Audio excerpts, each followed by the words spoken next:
The next item on the order paper is a motion in the name of Mr. J.S. Malema, the Honorable Malema.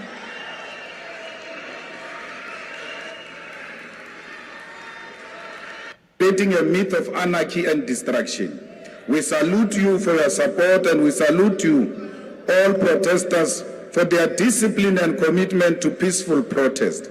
We remain resolute on our demand for Mr. Cyril Ramaphosa to resign as the President of South Africa, and our people want reliable supply of electricity for their businesses, livelihoods, and for the economy to survive.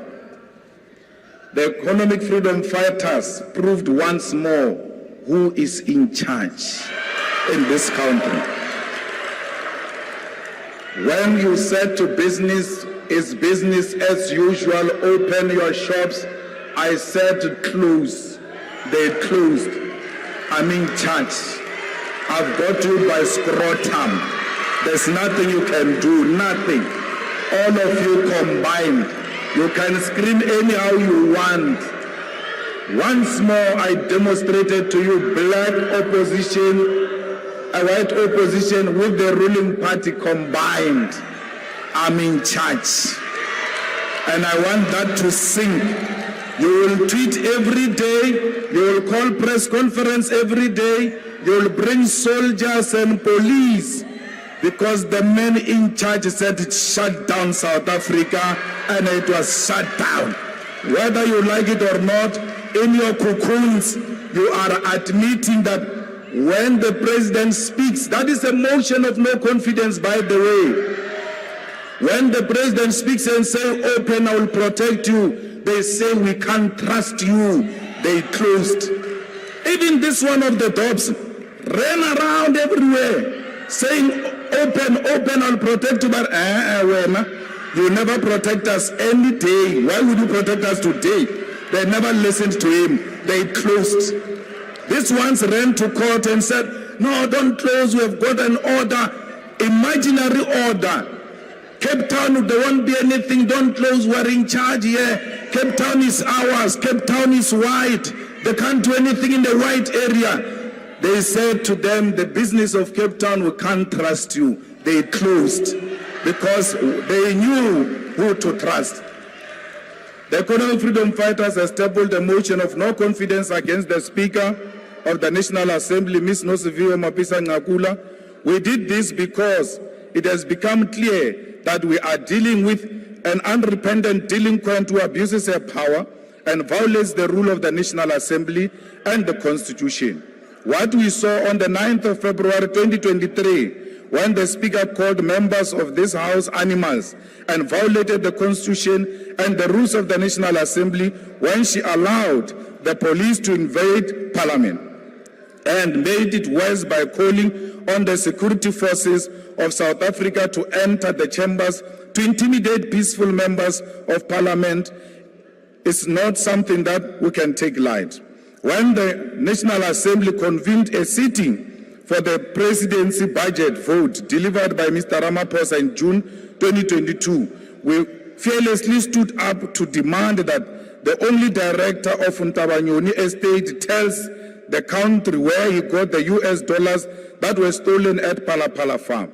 She decided to degenerate and instruct the protection officer to assault members of Parliament, including assaulting women members of Parliament.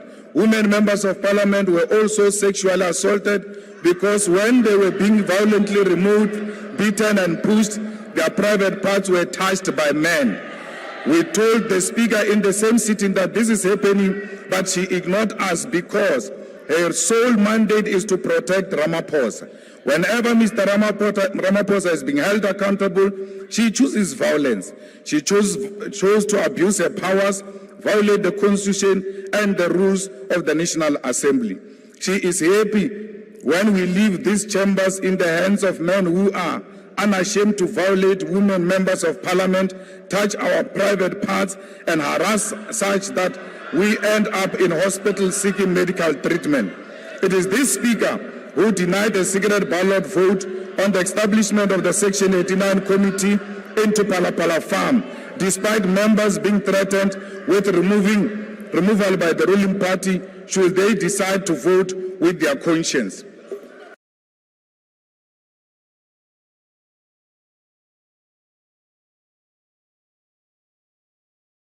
The fire burning red in a Georgia representing of a Kams audience.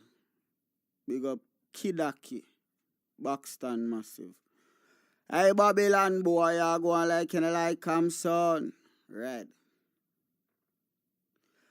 Kams audio son. You burn this swine when no want you shine. The tree of life, them no want you climb, cause them heart no kind.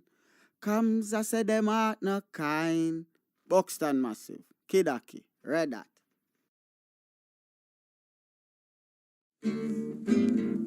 Never joke, never joke, never joke.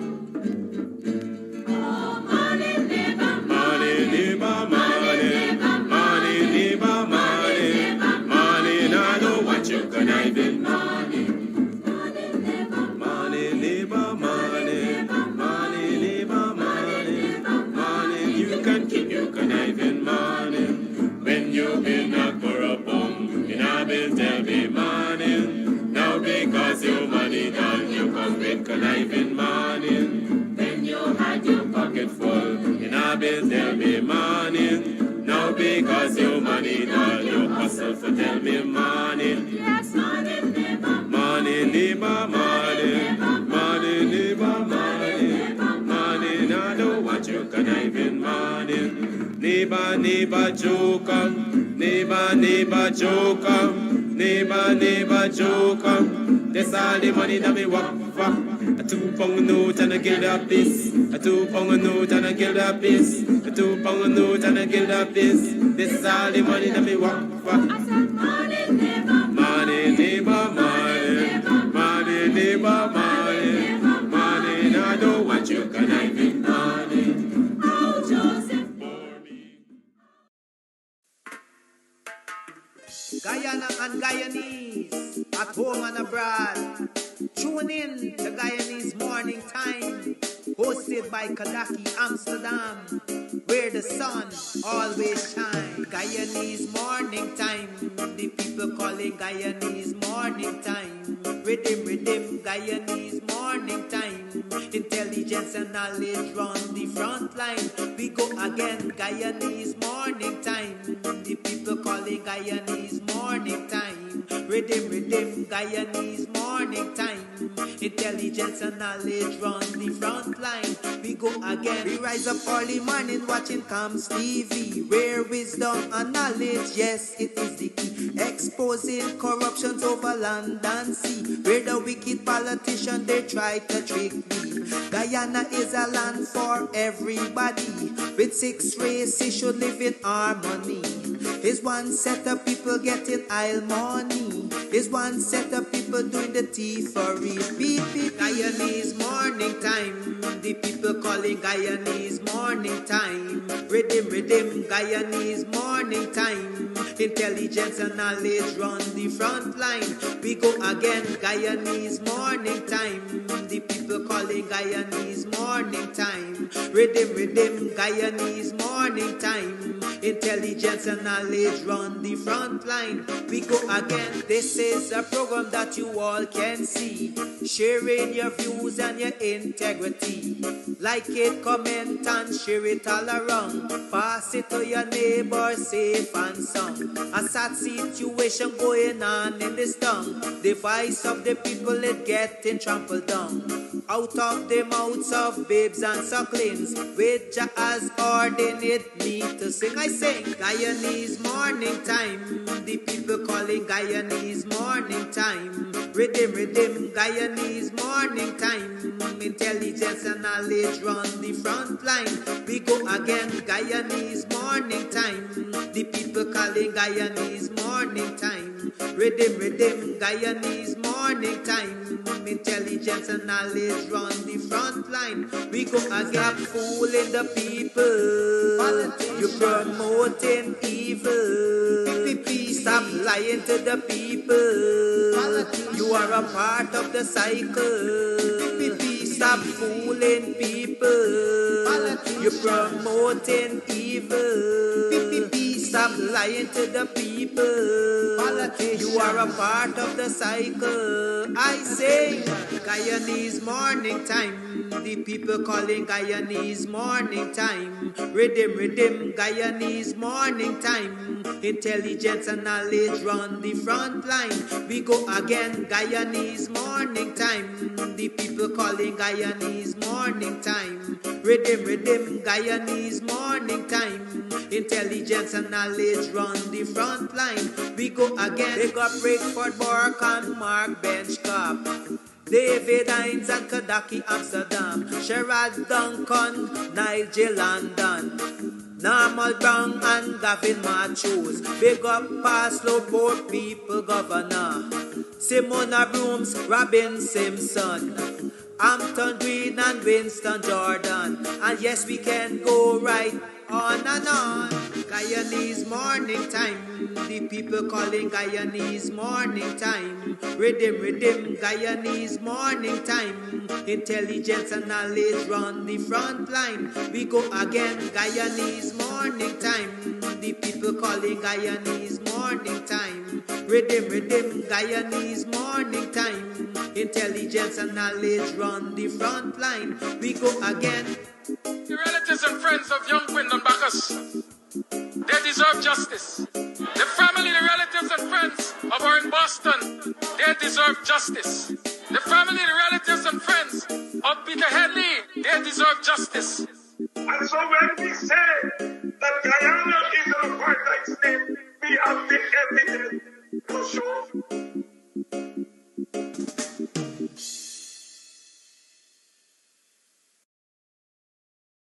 Before I burning red in a Georgia representing of a Kams audience. Big up Kidaki, Buxton Massive.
Welcome to another program of Guyanese Morning Time. It is 7 hours 20 on the 22nd day of March in the year 2023.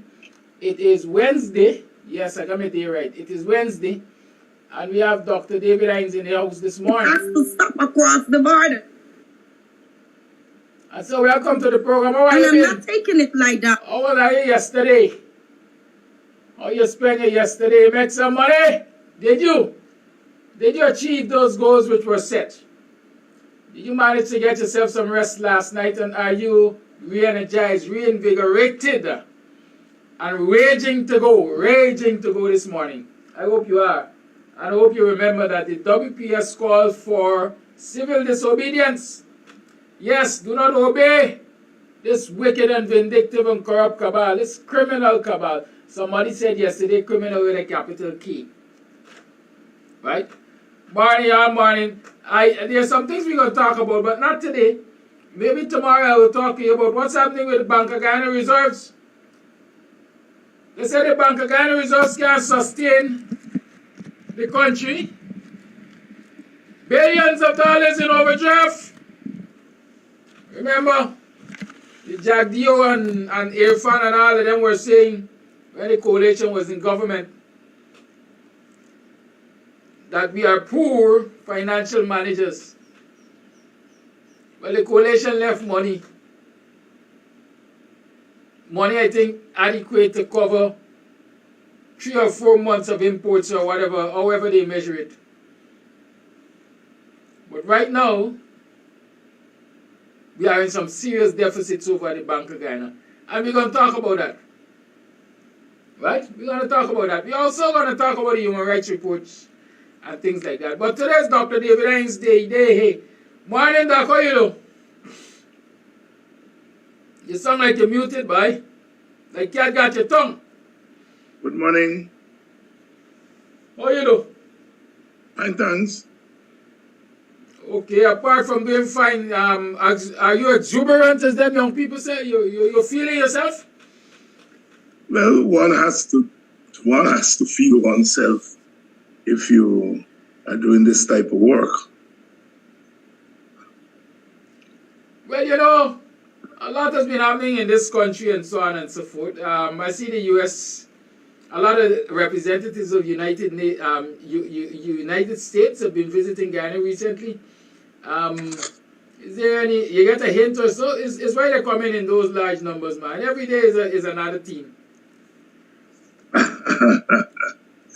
They have to come to look after their interests. You know, we are part of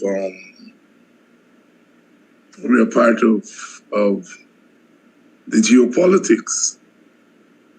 So foreigners have to come to look after their interests. So is it? I mean, a lot of people say, well, EXXON is U.S. business and so on and so forth. Is oil the only interest the U.S. has in this country right now? Well, I mean, it's the primary interest, and you have spin-offs from oil. There are political spin-offs. You want to, if you have economic interests, you have to ensure that politically you have regimes that are hospitable to your interests. And so, therefore, they're spin-offs from oil. Spin-offs from oil. One would note that in the last, is about 2 weeks now, we're into the second week since the WPA started those community meetings. Given the utterances of Takumo once at Buxton, a lot of interest has been galvanized, generated in this country. People are running out of the woodwork left, right, and center to say this and say that and say the other. I wondered if those utterances also caused the many trips of U.S. representatives to this country. No. There's no causal relationship between the visits and thing, I would think. No. All right, so there doesn't seem to appear to be a relationship. But Sarah Ann Lynch recently said, you know,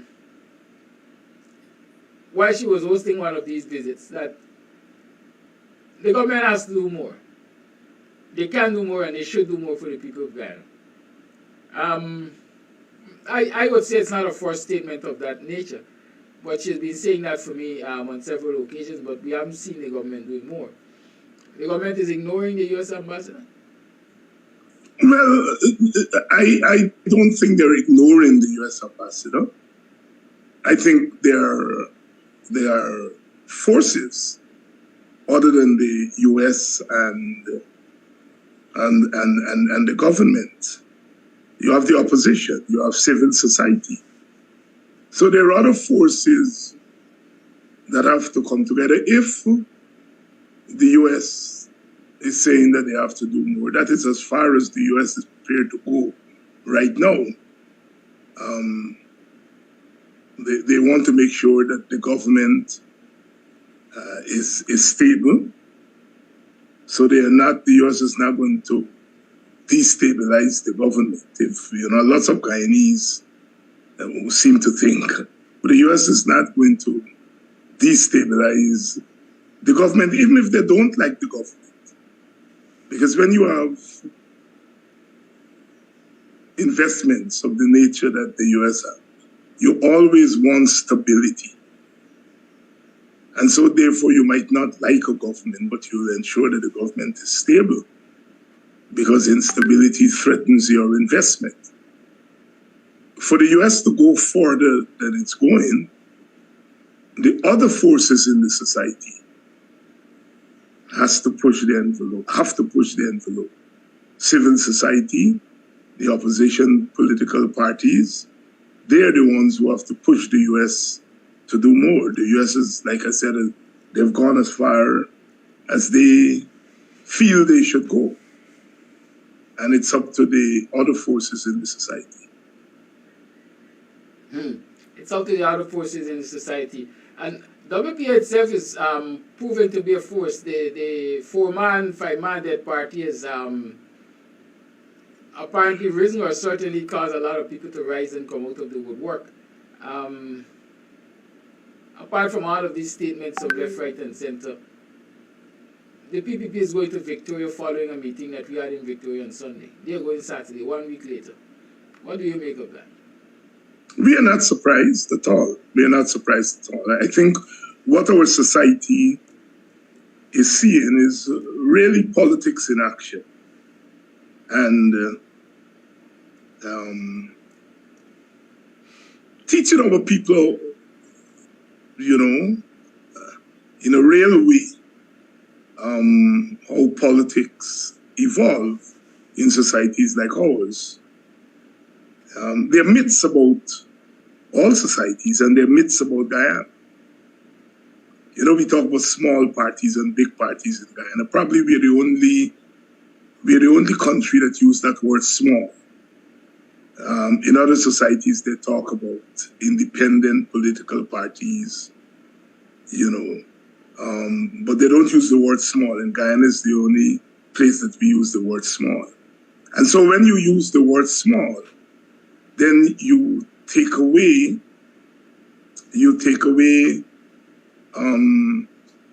the power and influence from those parties that you describe as small.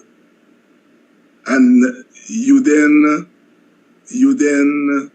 situate all the power in the quote-unquote big parties.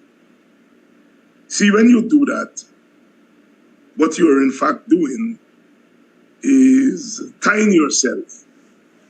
Because when the big party cannot or choose not to act in a certain way, the society becomes immobilized.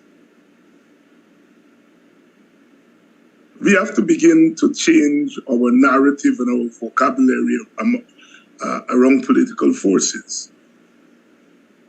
The WPA comes out of a tradition, a radical tradition. You know, And so there are certain things the WPA can do effectively. And there are certain things it can't do effectively. There are certain things the PNC can do effectively, and certain things they can't. Same for the PPP. Last night I was watching a program, I think the Mark Bencher program, and they were beating up on poor Ricky Ramsey, who was saying that protests never change any government, and that protests must not be a forced resort, that you can change government in Parliament. And I was smiling to myself because he's being honest. His party believes that. That's the AFC's view of the world. The AFC is not a radical party. It's very moderate.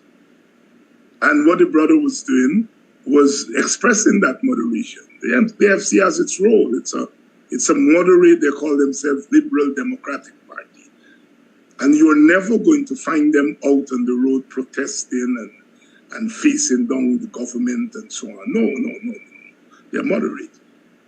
You know, the PNC and the PPP are mass parties. And from time to time, they may act radical. Other times, they may act very moderate. The WPA is a radical party. There are things the WPA can do and will do that the other parties wouldn't do. And so we have to change our nomenclature. You see, as I said, the PNC can act radical when it wants to, or when it benefits that party. Other time it acts very moderate. Right now the PNC is acting very moderate, and understandably so. They have internal issues. They haven't reset the party after the defeat. Well, not defeat, after they were hounded from power in 2020. They have not time to reset the party. And when you haven't reset the party, the fallback is always caution. You know? And so the PNC is very cautious right now, understandably so.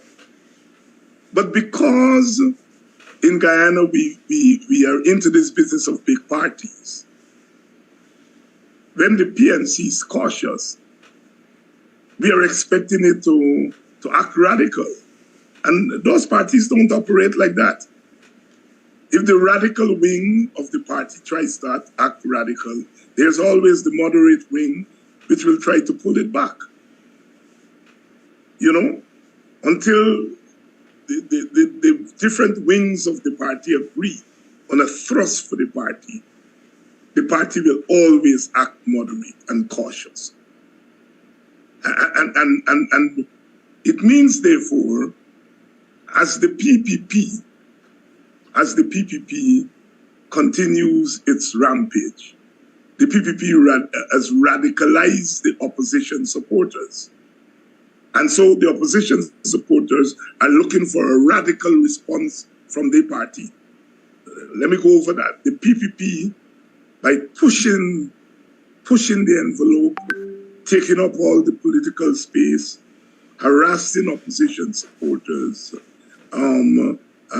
marginalizing and African Guyanese, engaging in all kinds of atrocities and rampage.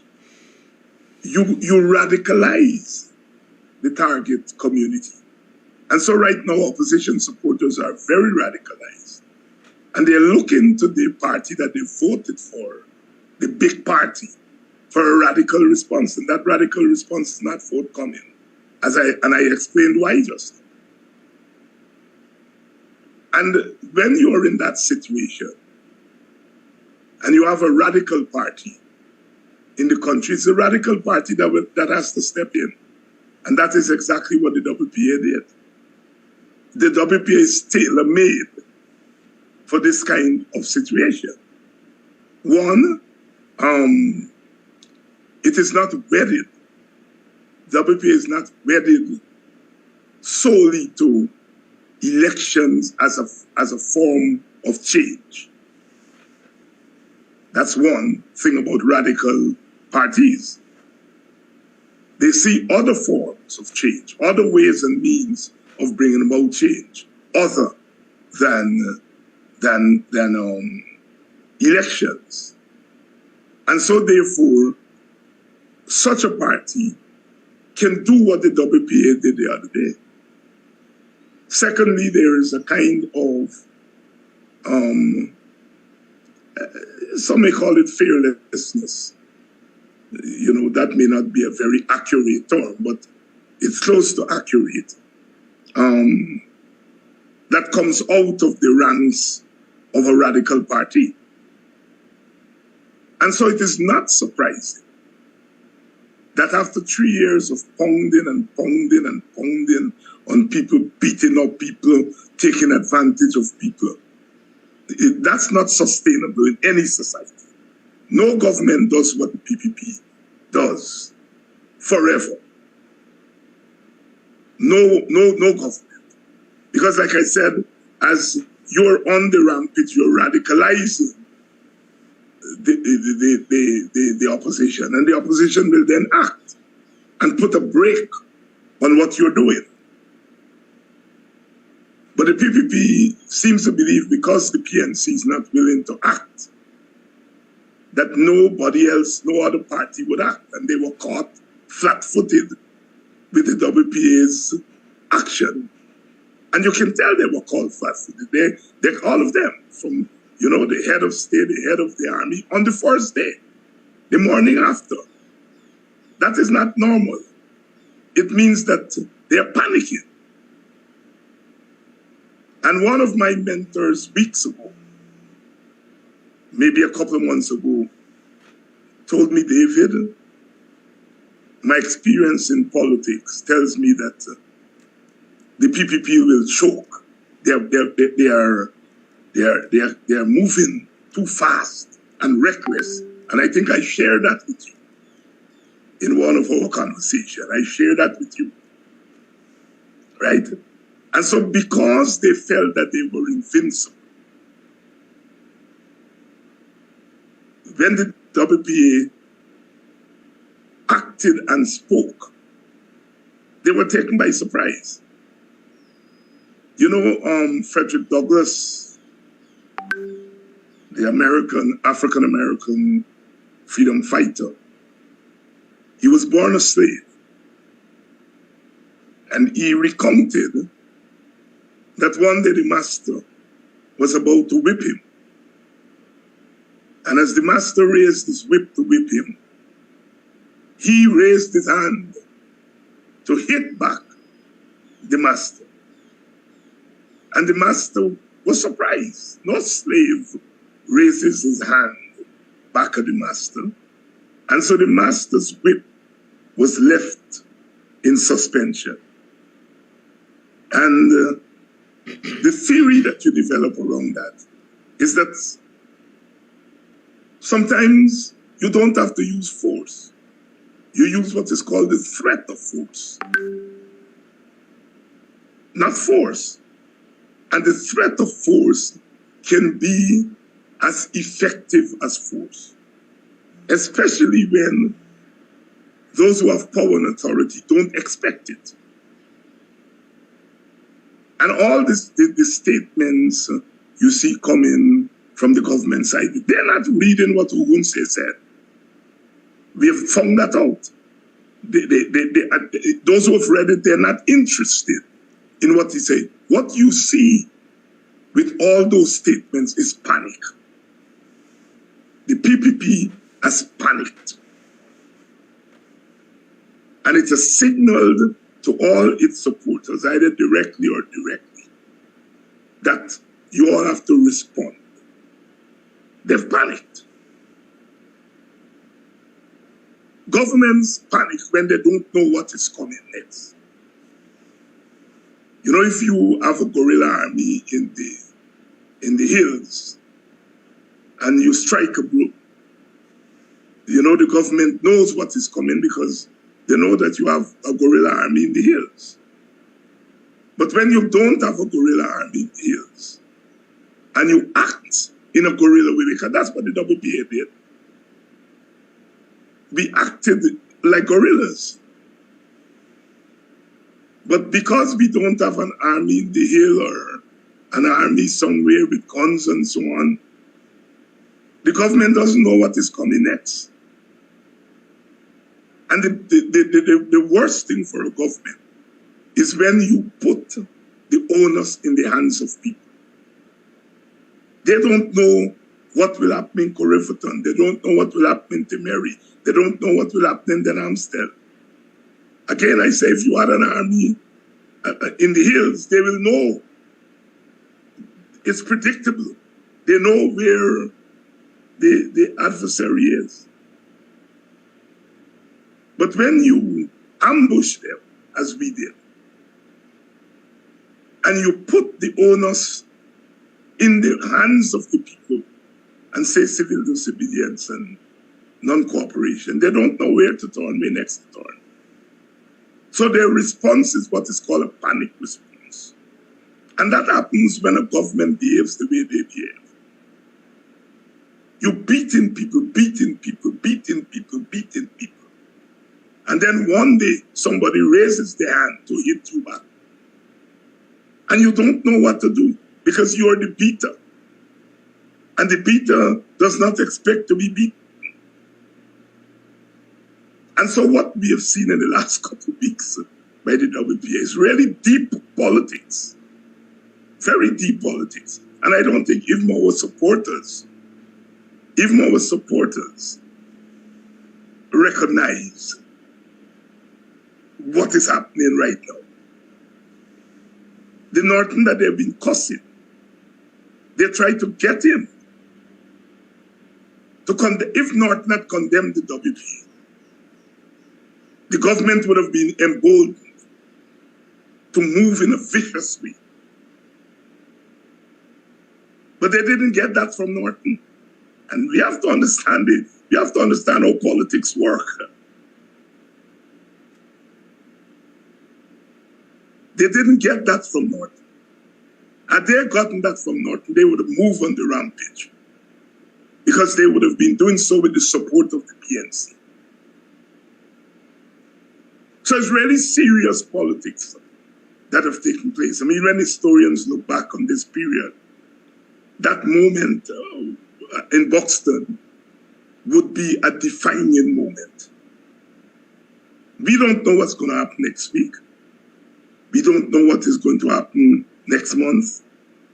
But we know from the time Ogunse made that statement, it's not business as usual. Certainly not business as usual. Certainly not business as usual. And out of that recognition, that the WPA's statement, Takumo Ogunse's statement, the WPA's forward push has awakened the masses. Well, the masses were awake all the time, as I explained. The PPP awoke the masses. They radicalized the masses. But you see, what some of us have been trying to do for the last 3 years is what you call false right. You know, you get false right mango, and we've been trying to direct the revolution. And I remember I come on your program every week, and I've been fighting with people and said, don't do that. The people have always been awake. But you can't see that their eyes open until the way is cleared. And so what the WPA did, and the government responded, we can now see that people are awake. All the time we thought they were sleeping. No, they were not sleeping. I kept saying that over and over again. People who 3 years ago were ready to defend their vote, they went at State House and lie down in front of Granger thing. Don't tell me they're sleeping in 3 years. They're not sleeping. They're despondent. Yes. They're disappointed. Yes. but not despondent. That is why I never got into that business of cussing people and saying they're taking thing and they're not doing anything. All it took is one party to start public meetings. All it took. And the equation is changed. The balance of political power, if you will, has changed. Not in terms of getting rid of the government, but in terms of changing the environment.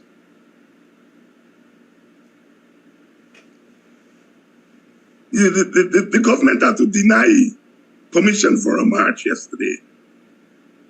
Dr. Hines, we'll talk about that march. We'll talk about that march. But let me ask you this. The government response to what has happened recently. Starbuck News has done an editorial along with the other enablers of the PPP, apparently trying to drive a wedge between the WPA and the PNC, or the leadership of the PNC vis-a-vis Harvey Norton and the WPA. Is that likely to happen? No, I can't. No, I said just now I don't know what will happen to peaks. You can't predict those things, and I can only say what has happened now. They wanted Norton. If they could have made that separation, the behavior of the government would have been different. See, people criticize Norton. Some say he didn't go far enough with the statement and so on. But he did enough to stop the PPP. They badly wanted it. To denounce Ogunse.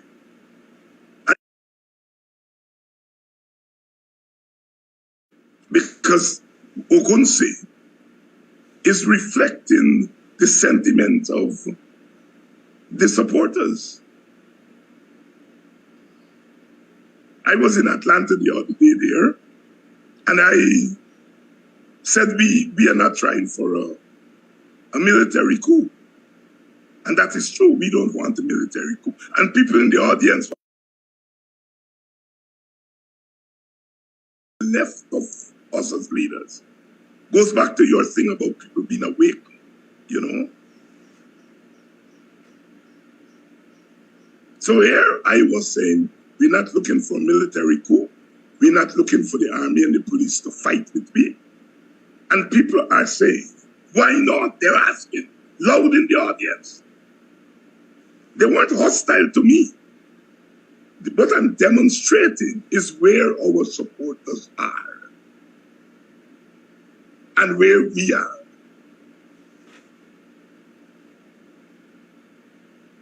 And the people's position or the people's desire, if I can call it that, or support of the idea of a military coup, is that reflective of what Takuma reported?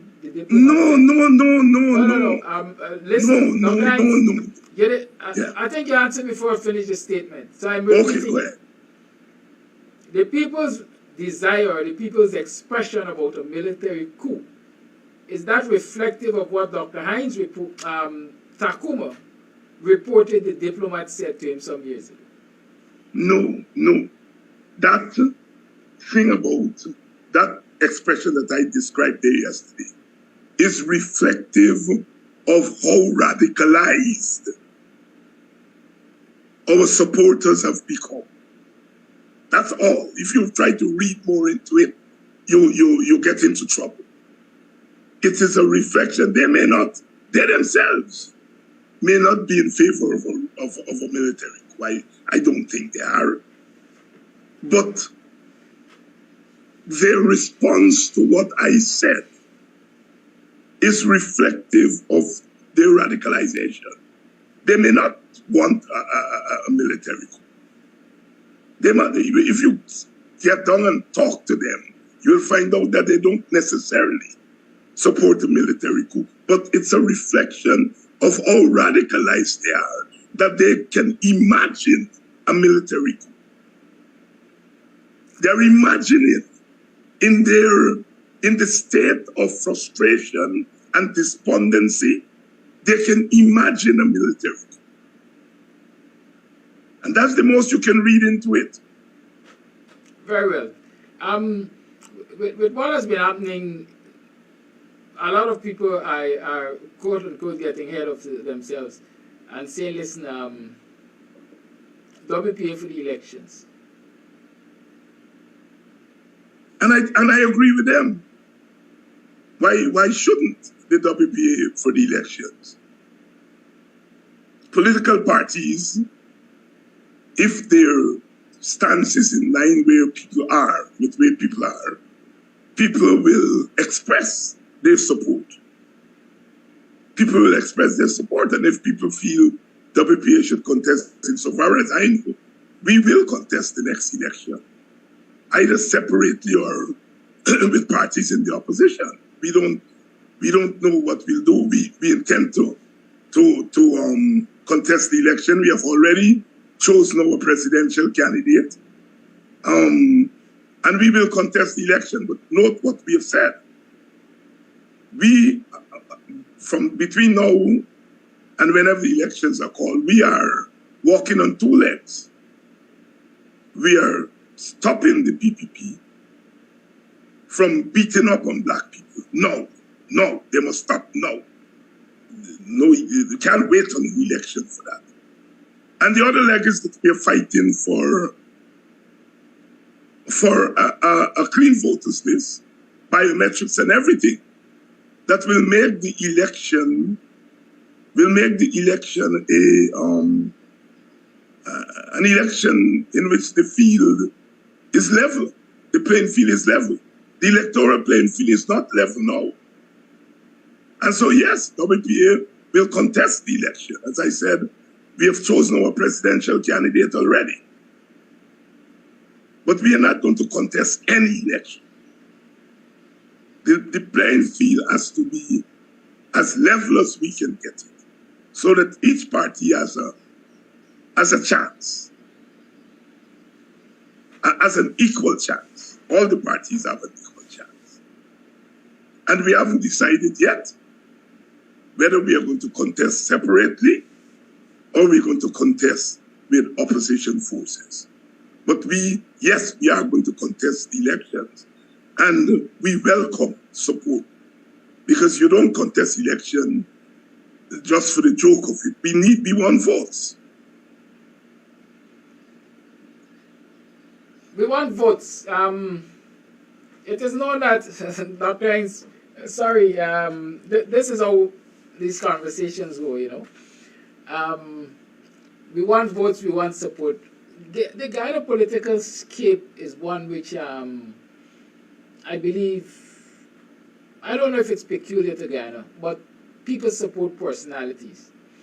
And you mentioned that the WPA has already chosen their presidential candidate. Is it too early to make that announcement? The WPA will have to decide. Brother Kidaki, you are part of the executive of the WPA.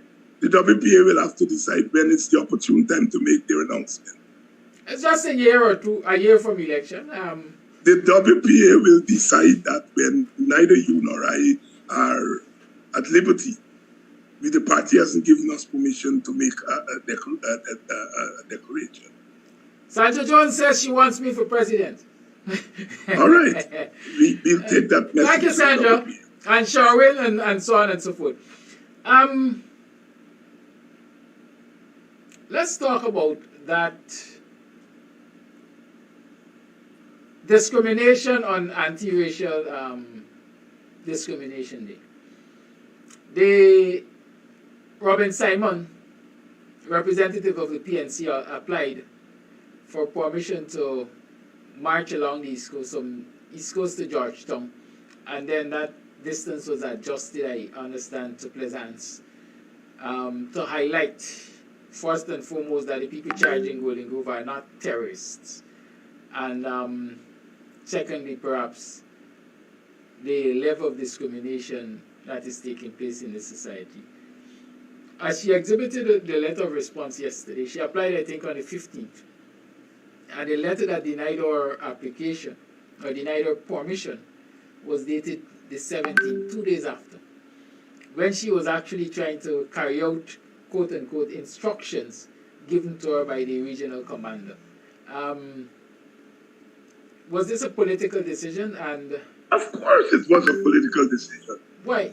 Why would the government or the ruling party? Because the government, because as I explained before, after the WPA's intervention, the government doesn't know what next.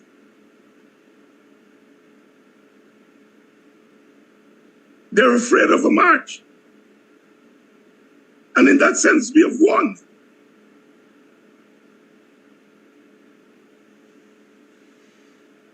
Is it just fear of a march? They are afraid of a march.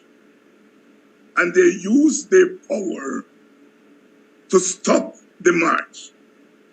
The outcome, of course, is that they're dictatorial and so on. But just as we asked, what was behind? What made Ogunse make that statement? What was behind? We have to ask the same thing. What is behind them denying a march? Is it just denying a march for the sake of denying a march? No. No, they're damn afraid, as they must be. It's part of responding to the WPA's caution.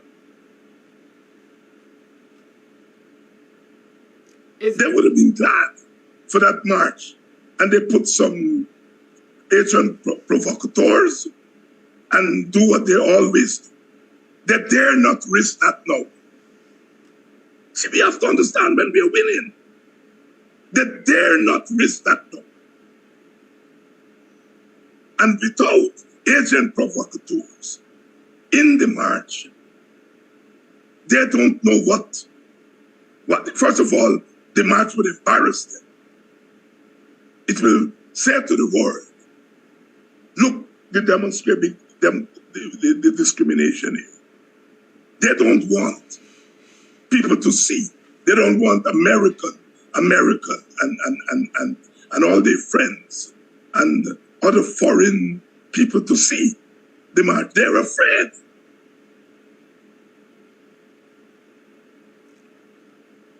Isn't hasn't the denial? And let me say to people that listen.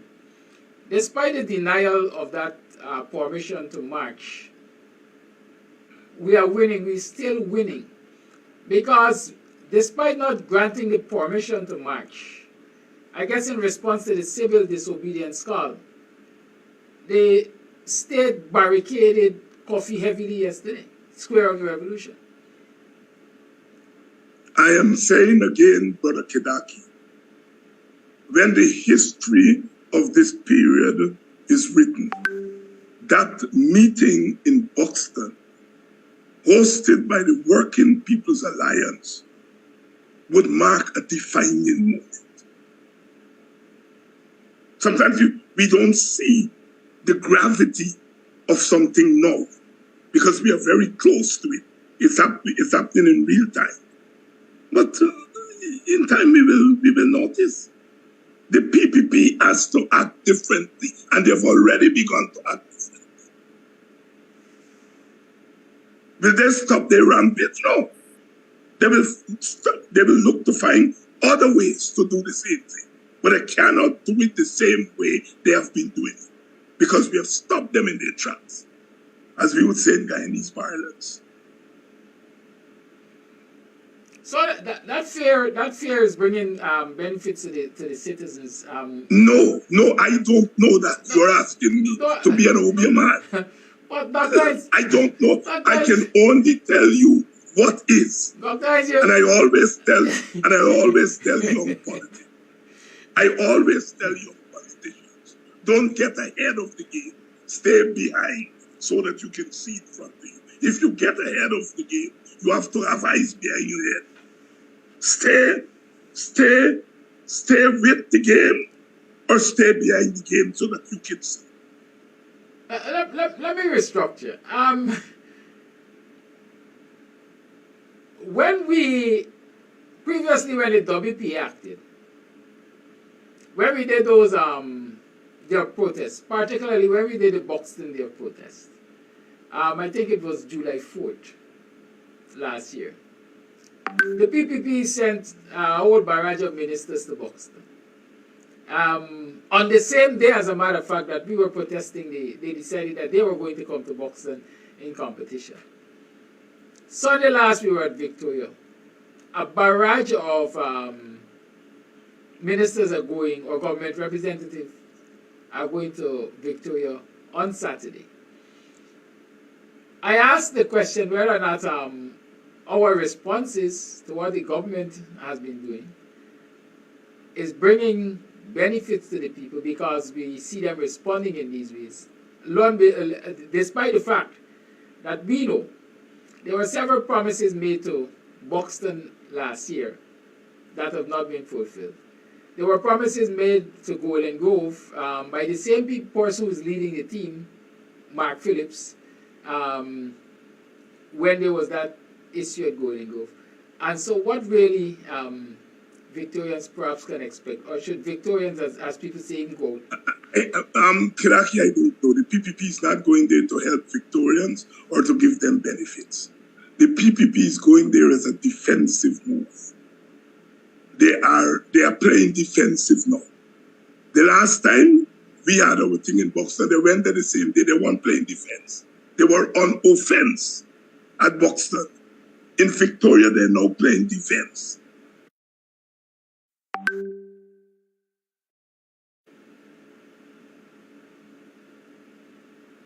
Now they're playing defense. They're not interested in bringing no benefits to nobody. They're not there yet. They're not there yet. We have to push them further to get there if they're going to get there. They're not there yet. They're still going to try to pull the wool over people's eyes. And going into Victoria is do that, but at least they are responding to us. My brother Lincoln Lewis was telling me on another program that the PPP has the narrative, and I had to disagree with him and tell him we have control of the narrative. They are responding to us.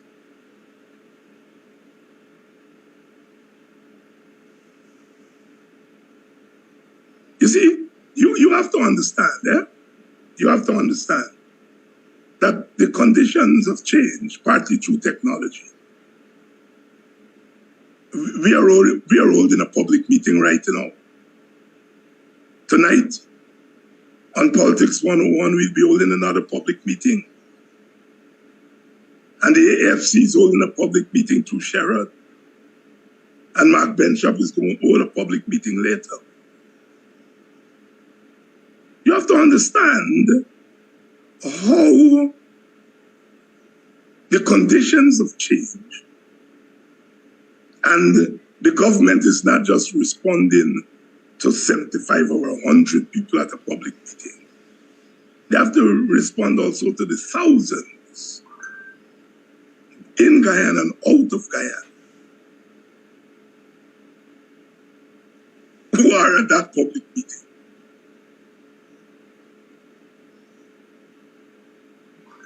Thank you. It's now 4 minutes past the 8 o'clock hour. Just around the time when we open up the lines. The way forward. I don't know. I keep telling you I'm not an Obia man. Well, somebody say you're an African man, so you should know little Obia. I don't give away. I've been too long in politics to know that there are certain things you don't say in public. Thank you. And any matter you wish to raise before we open the lines? No. The lines are open. 6225923 is the number to call. You're tuned to the Guyanese Morning Time. I want to remind you of two things, or a number of things before, or while you're lining up to make your calls. I still want a ladder. Good? Robin, thank you for that ladder. I still want a ladder.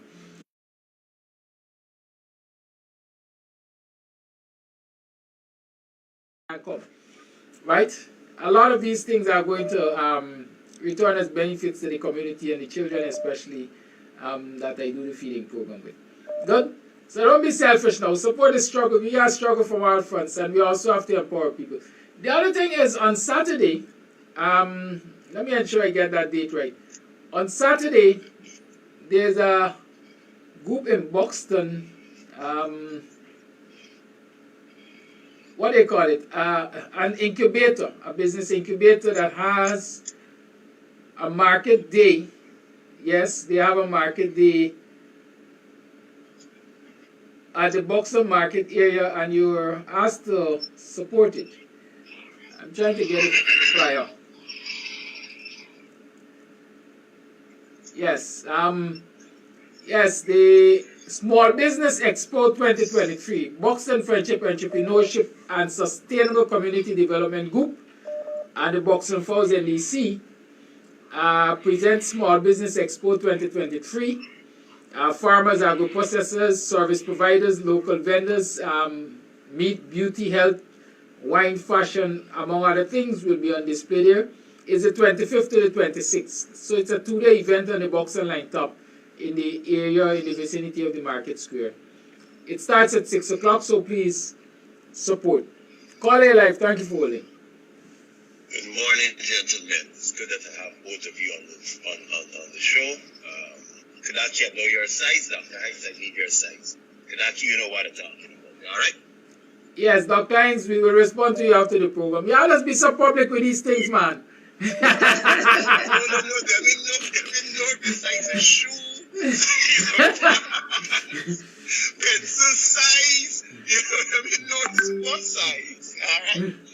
But on a serious note, something happened in Amsterdam yesterday which shocked me, and somebody else called me and talked about it, etc., right?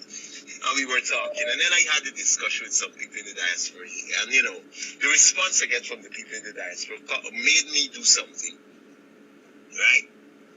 I went and looked at your YouTube. I look at the numbers, subscribers, right? And then I look at the other fellas' numbers, right?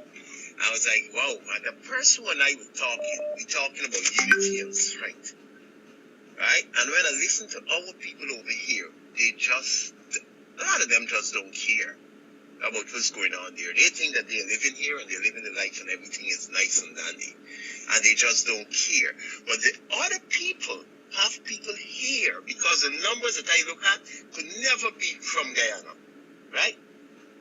And you got ways you could check the algorithms and know. You got ways you could check these persons' site and you will know.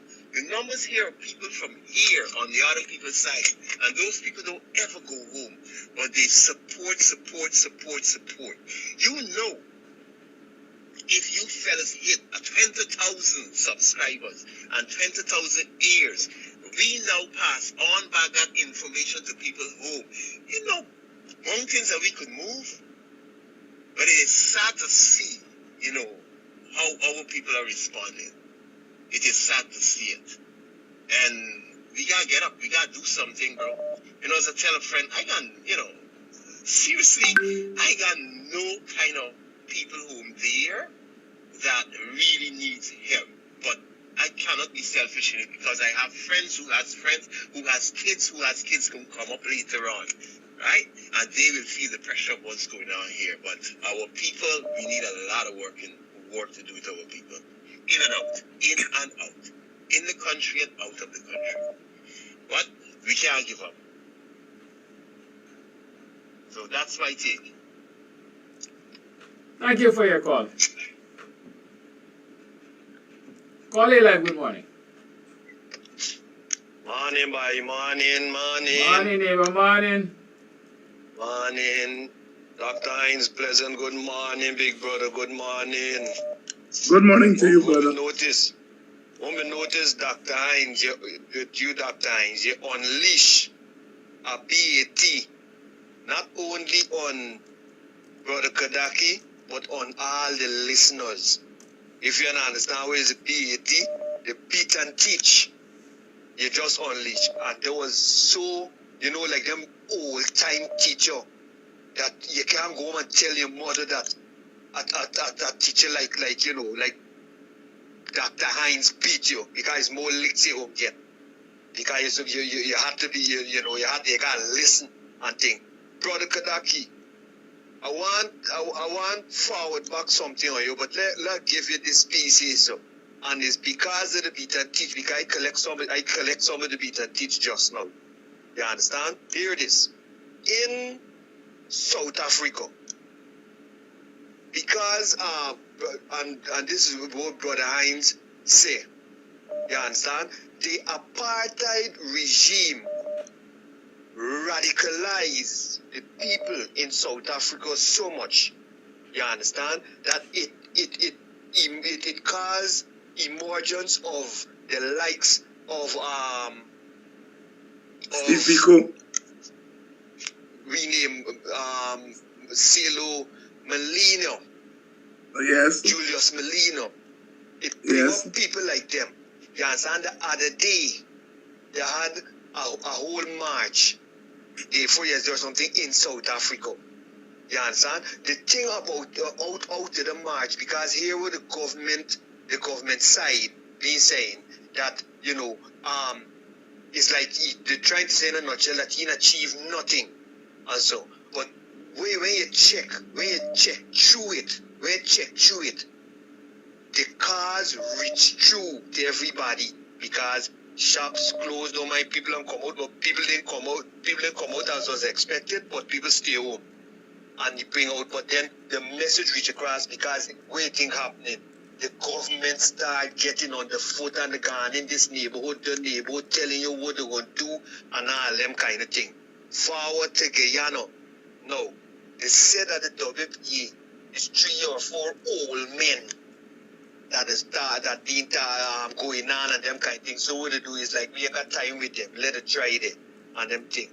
One of them old man bumps out and just throw can. He didn't even call foul. Foul reach and start to fight and pick and go on with all kind of thing. I say all of that for said this here, Brother Kadaki. You mentioned something that sometimes you don't sometimes it's nice to leave the leader behind and the people got to come out and do this and them thing. No, my brother. You understand, my brother?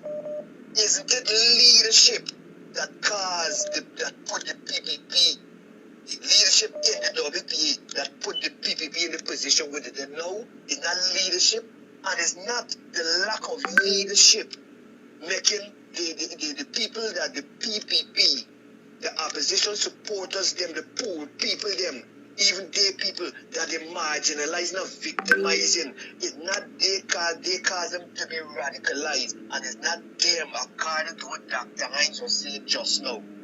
They get radicalized for what? The leadership and giving them the kind of push. You understand? So we're saying it is so important because you could cut off a hand, a foot, or anything, and you could get by in life. You could still breathe the breath life, and you could still move and on them. You chop the head off. You only chop it off and see what happens. Sam chop shot. You understand? And with all due respect and attacking, this is a weak talk we're talking. It's weak thing we're talking about. Head them need for come through. You see when Brother Ogunzi talk, you see how they even run to the head. And this is what Dr. Hines been saying just now. They even want the head for talk that they could even forget the push for attack Brother Ogunzi. You see, they know the importance of the head. You understand? It's we got for share the enlightenment to one another, brother, and help. Let we head know nobody is perfect, but we got help the head for know that everybody you lapsing here. So Dr. Hines, they carry the message. These are carry the message, but bring the message from the people. They say I got for wake up, I got for do more for the people.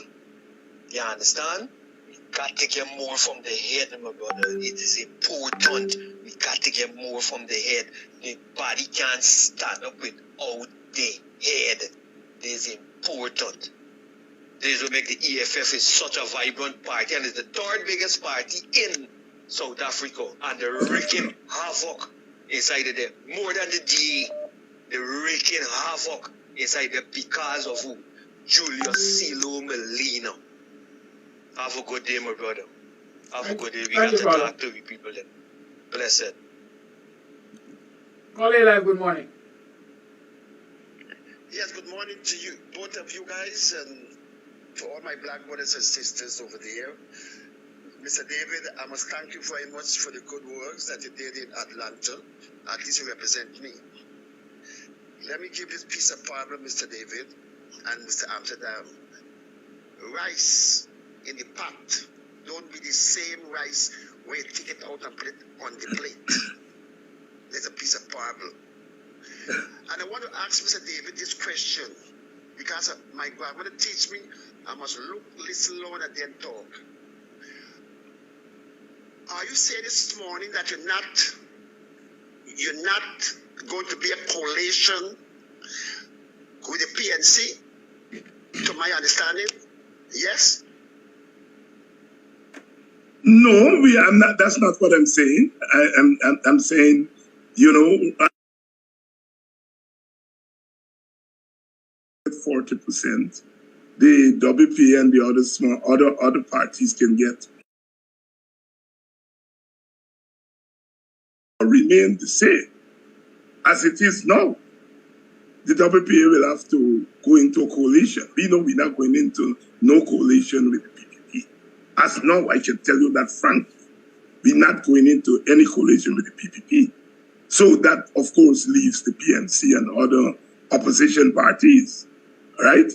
If the law change, if we can get the law changed, where individual parties can go in and then they collate after the election, then you are more likely to go into the election by yourself. So the long answer to your short question is that at the moment, if I were to make a decision now, it will have to be in coalition, a pre-election coalition with the PNC and other opposition forces. Because that's the only way you'll be able to defeat the PPP. And our objective is to defeat the PPP. So whatever formula it takes to defeat the PPP, the WPA will use that formula. Thank you, Dr. Hines. Call you completed, right? Okay. No. I did not finish yet. Well, Carly, you have to understand political parties have to keep, if you were to ask Brother Norton the same question, I think he will give you a similar answer. You don't want to get ahead of your party. Okay, all right. And make broad statements that your party hasn't really decided on. Okay, I get you. Let me move on. Okay. Because what I was hoping to hear from WPA and from PNC, vice versa, that right now, both of you parties should come together to fight against the PPP, because we have to remember one thing in history. PPP vote do not bust up. It's only black vote scattered all over the country. And right now, let me speak for me and my family.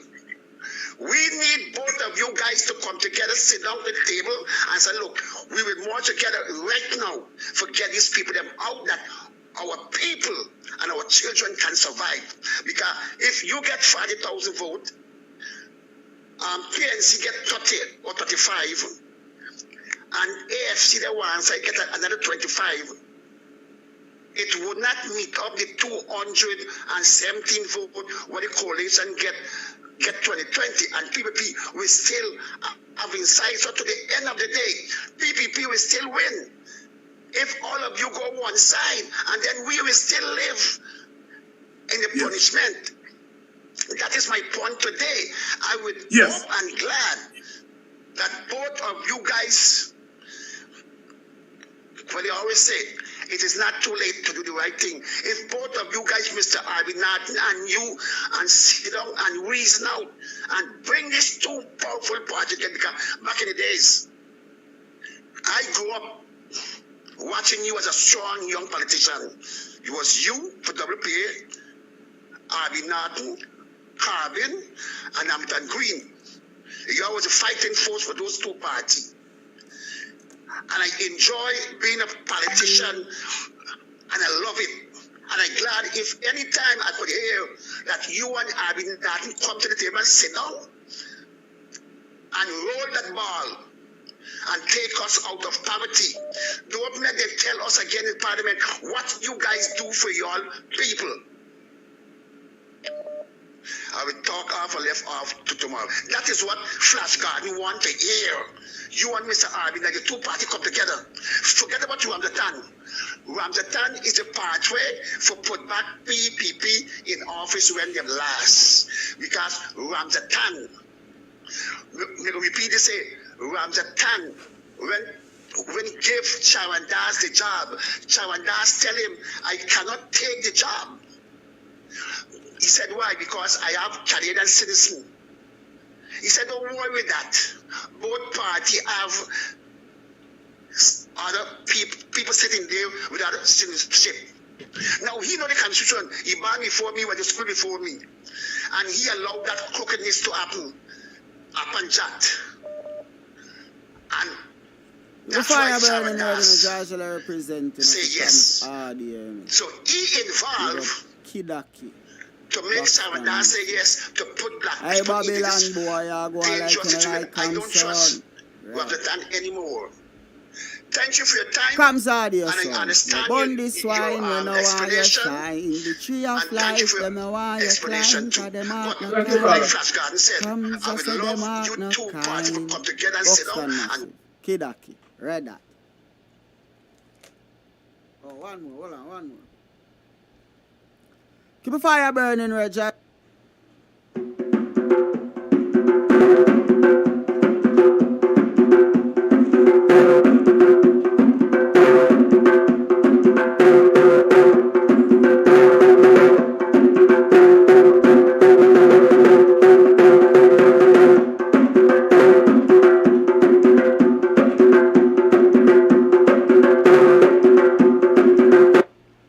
Teach me, teacher. Morning, neighbor, morning. Morning, how you morning? How are you morning? It's 7:29 on the 23rd of March in the year 2023. Yes, 7:29 at 23:03/2023. Yes, it's the 23rd day of March in the year 2023. It's now 7:30. Welcome to another program of Guyanese Morning Time. I am your host, the Buxtonian, Kidaki Amsterdam. Welcome, we got things to talk about and things we will talk about. But let me find out about your well-being. How are you? How have you been? How do you intend to be? What happened yesterday that was significant to you? What has happened politically that is significant to you? What have you recognized? What happened on the job where you're concerned? Were you able to flash it and send it? Were you able to undermine this wicked and vindictive government, the ruling party, that is? Were you able to, or did you make any attempt to be civilly disobedient? Because the Working People's Alliance is calling for civil disobedience. Do not forget that. Do not ever forget that. We're in a period of civil disobedience. We ain't taking the illegitimate instructions. Okay? We are going to act smartly. Yes, that's what we will do. So y'all talk to me. Let's talk. We had a lot to talk about, a whole lot to talk about, you know. There's a pressure bus pipe. Pressure bus pipe. Sometimes when pipe bust, you don't even know you bust till you start to see water. And when you start to see water,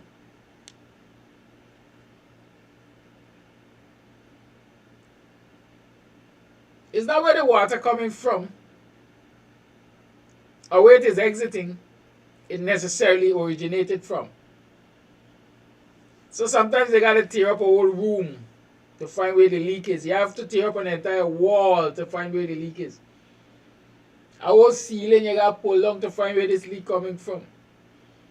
Because you're seeing water at one place, but that's not where it is originating from. Sometimes we have to learn. We have to look at nature and learn.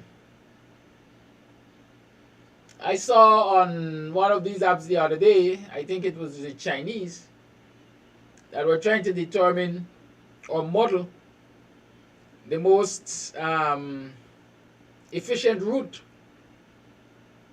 for a transportation network. And they did a model, a design of what the area is. And then they set mold, some kind of mold on it.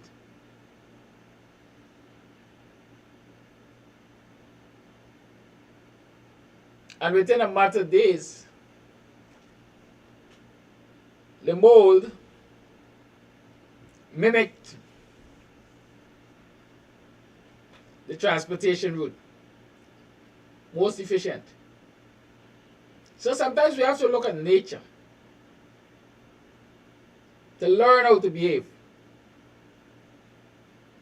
Dr. Hines will always remind us that Teacher George Young said, now we're getting aboard a holla or the yelay.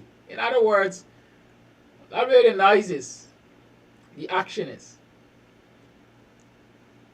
And so sometimes we definitely have to behave like that politically. Not where the noise is, the action is. Got a lot of noise and attention on the east coast of Demerara right now, Region 4. What's happening in Region 10? There should be some action in Region 10. Region 6, 5.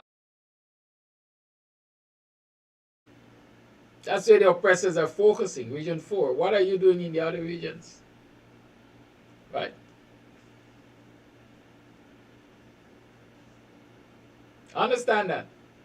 Sometimes we have to mimic nature to achieve that which we want to achieve and be efficient about it. Good? Now, a number of things, like I said, I wish we would talk about. And let's start with, I think I want to play Malema first. So you would understand who is in charge and what makes you in charge, what gives you the power to say that you're in charge. Right? So this is EFF Malema. Remember, Malema had called recently for a shutdown of South Africa against the South African government's inefficiencies and corruption and all of that. And a lot of them said it was not going to happen, it was going to be a failure, etc., etc. Well, that shutdown did happen. And here's Malema addressing Parliament thereafter. And I want you all to pay keen attention because a lot of the issues highlighted by Malema.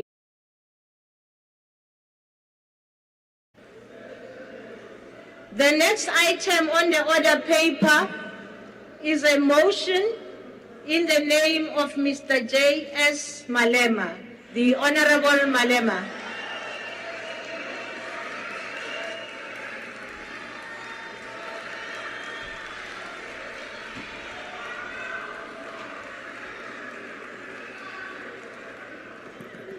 Thank you very much.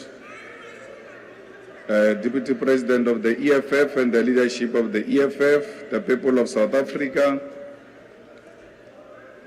let me greet all those who agree that indeed our democracy to work, we need to hold the executive accountable.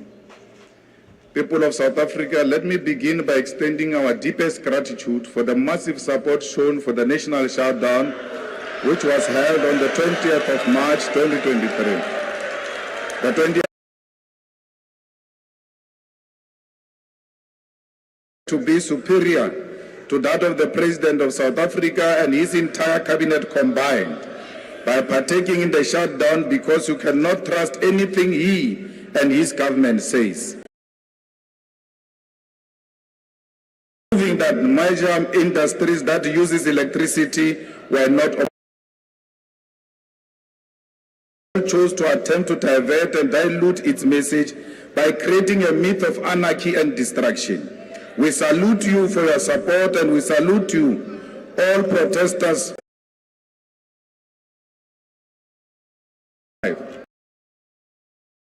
A white opposition with the ruling party combined, I'm in charge. And I want that to sink. You will tweet every day, you will call of no confidence, by the way. When the president speaks and say, open, I will protect you, they say we can't trust you. Went to court and said, no, don't close, we have got an order, imaginary order. Cape Town, there won't be anything, don't close, we're in charge here. Cape Town is ours, Cape Town is white. They can't do anything in the white area. Of the National Assembly, Ms. Nosivio Mapisa Ngakula, we did this because it has become clear that we are dealing with an unrepentant delinquent who abuses her power and violates the rule of the National Assembly and the Constitution. What we saw on the 9th of February 2023, when the Speaker called members of this House animals and violated the Constitution and the rules of the National Assembly when she allowed the police to invade Parliament, and made it worse by calling on the security forces of South Africa to enter the chambers to intimidate peaceful members of Parliament, is not something that we can take light.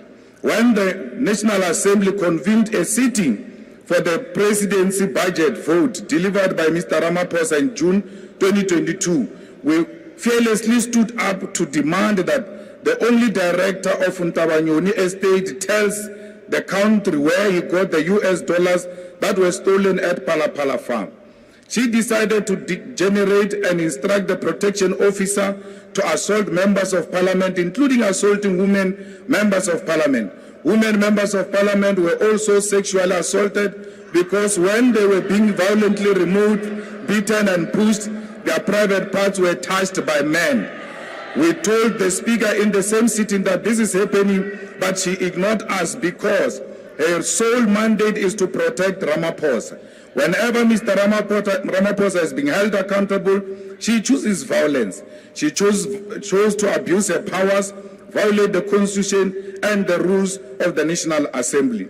She is happy when we leave these chambers in the hands of men who are unashamed to violate women members of Parliament, touch our private parts and harass such that we end up in hospital seeking medical treatment. It is this Speaker who denied a secret ballot vote on the establishment of the Section 89 Committee into Palapala Farm, despite members being threatened with removal by the ruling party should they decide to vote with their conscience. Ms. Nosivio Mapisa Ngakula has entered the office of the Speaker with a predetermined agenda of protecting Mr. Ramaphosa from any and all scrutiny at all costs.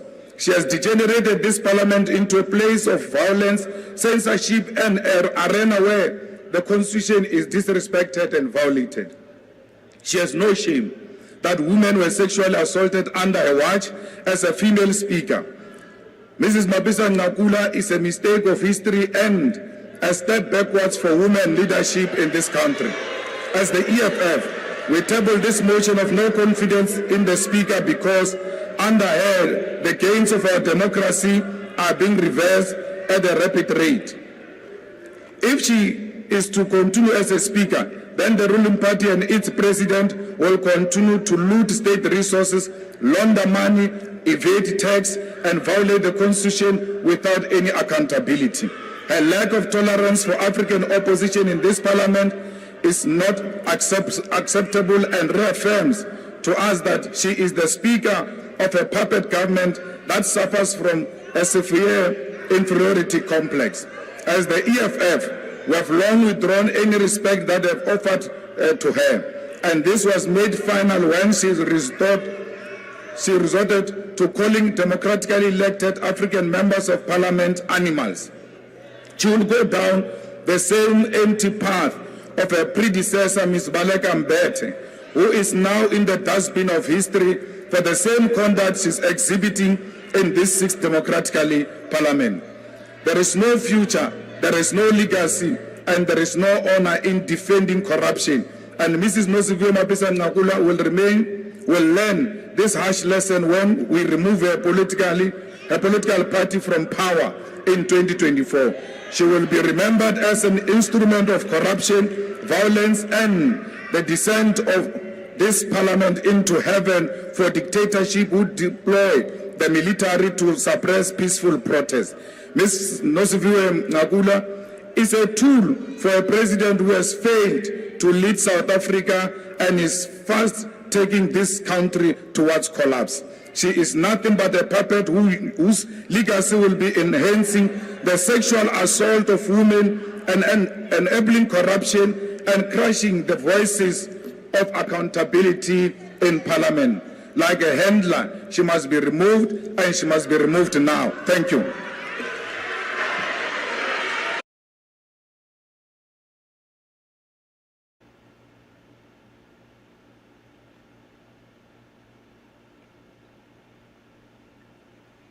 That's Malema there for you.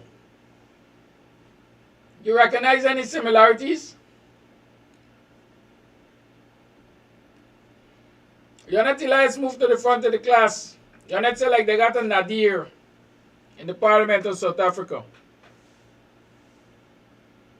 Certainly. But Malema and his economic freedom fighters are not sitting back and giving that speaker free rein.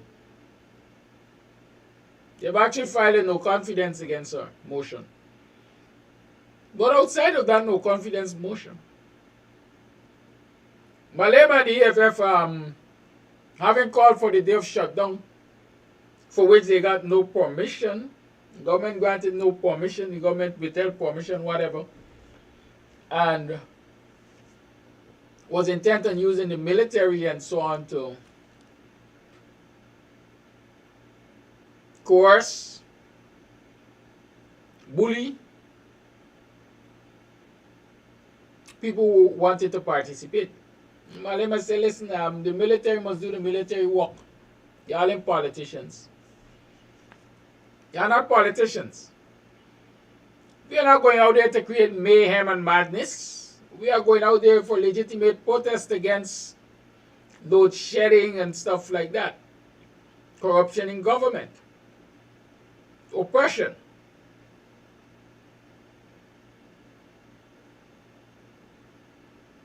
And that's what they did. The business people cooperated. They followed the instructions of Malema, or supported the call from Malema because they were being impacted too.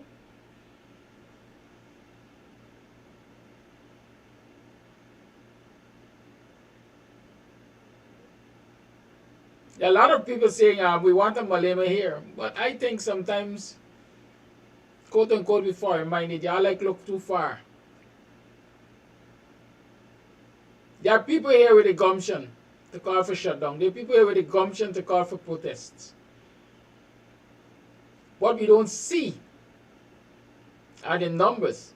What we don't see is the support coming from every sector of the society, like happened in South Africa. Malema with his minority parliamentarians was able to say, I am in charge here. We have proven that the government majority don't run things. We run things. We might not be able to run things in parliament because when you put it to the vote, the speaker is a defender of the president. They're working for me hard. Right? The speaker is a defender of the president and his government. But when we take it to the streets, we run things. I'm hoping that our parliamentarians or opposition members of the House can recognize that. Sometimes you have to take it to the street and prove who run things. And then you can come back to the house and say, well, we run things. We just show you that in the street. So when you hear a parliamentary rep like Ricky Ramsarup saying protests has never changed the government, I'm calling my friend out this morning, you're wrong, buddy, you're dead wrong.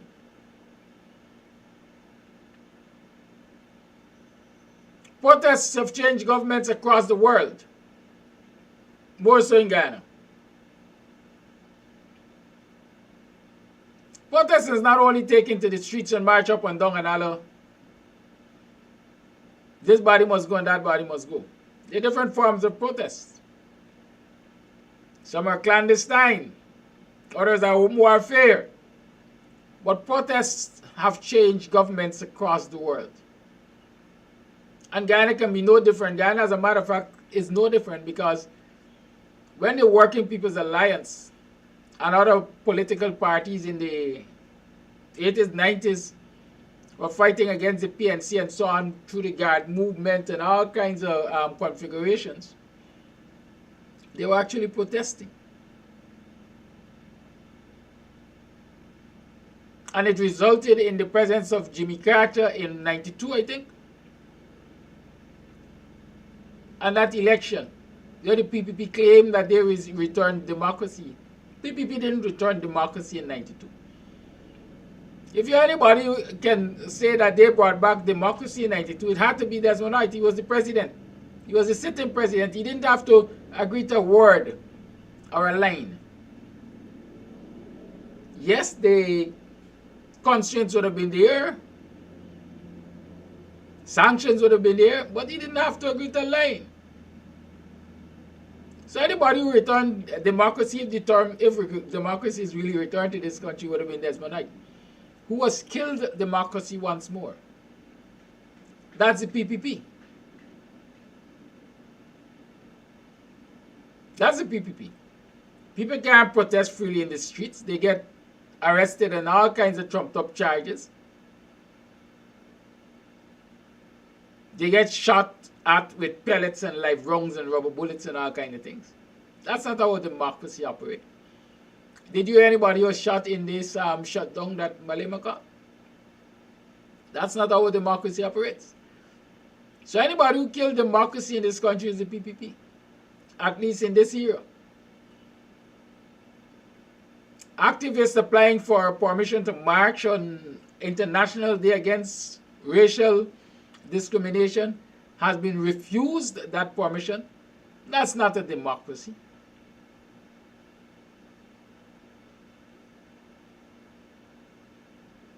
A political activist giving vent to his feelings and repeating what he was told years ago,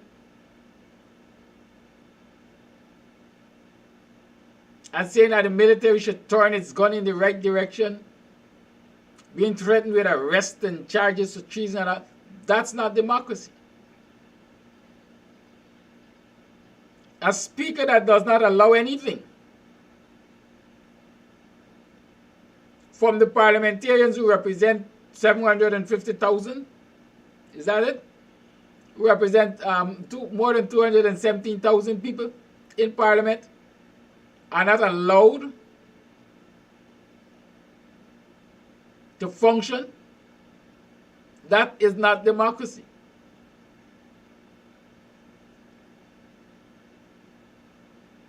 And so if we really want democracy and we're talking about return of democracy and good governance, then we as a people, we have to be prepared to take to the streets and show who run things.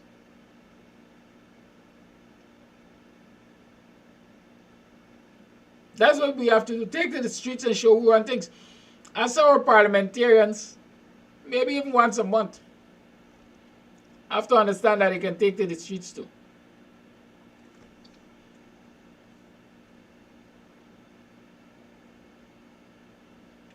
But when you listen to the likes of Ricky,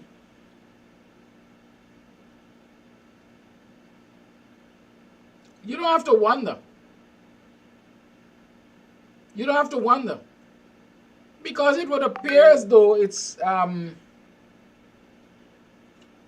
thinking across the board where parliamentarians are concerned that they're protesting and change nothing. Taking to the streets and change nothing. We have to come to parliament. You can change a government through parliamentary actions. But are you even allowed to function in the parliament effectively? The opposition chairs the Public Accounts Committee,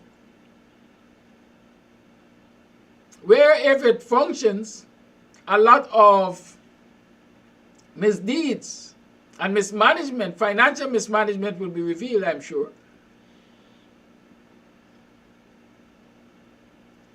But they can't get the committee to sit. They cannot get the committee to sit.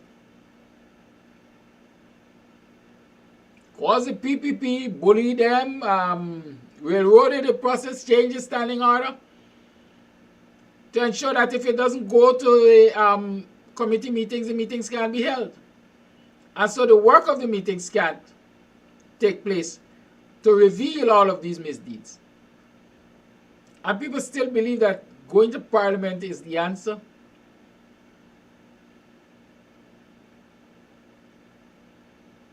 So if it doesn't get discussed in the Public Accounts Committee, then the public doesn't know. Wrong. These parliamentarians should be gathering information from the Auditor General reports, picking up all the red herrings and coming in a public way and discuss them. WP had recommended the People's Parliament. How many of them we had?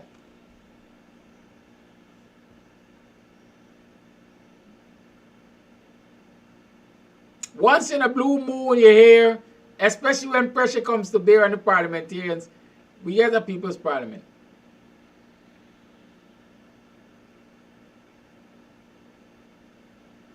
This should be consistent action. Consistency is what brings change.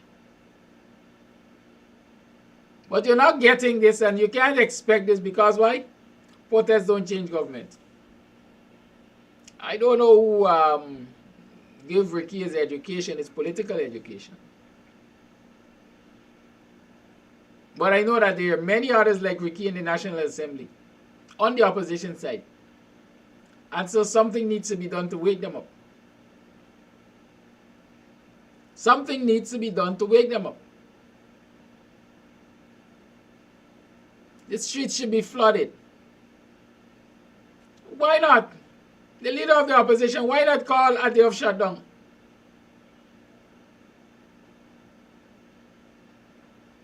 You are leader of about 217,000 according to the declared results. Let's work with that for now. Call for shutdown.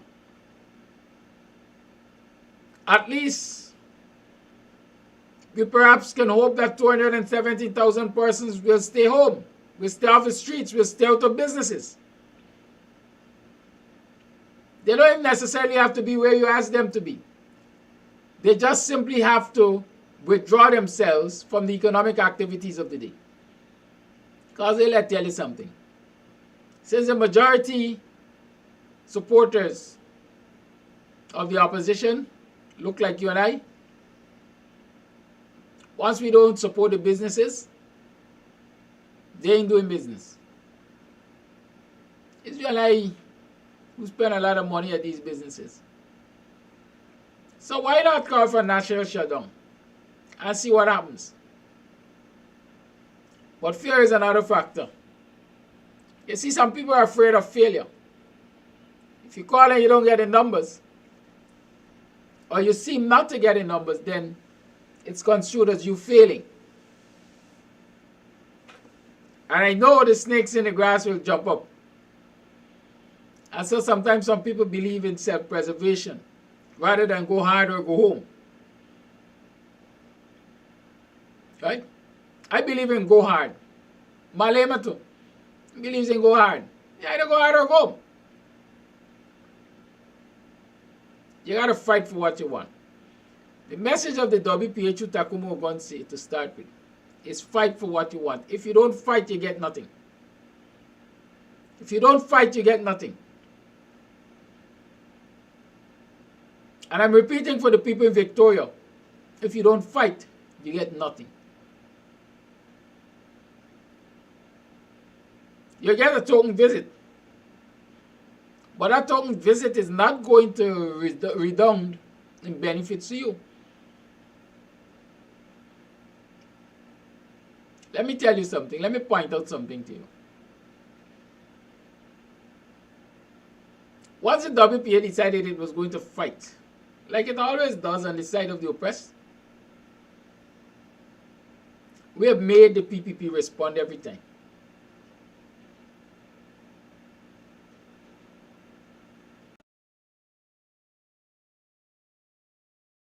This is what they tried. And I'm showing you where you have your Joseph Malema right here. Julius Malema. You ain't gotta go look for Malema. Malema they're right here in many forms. When I advertised that we were going to have a day of protest,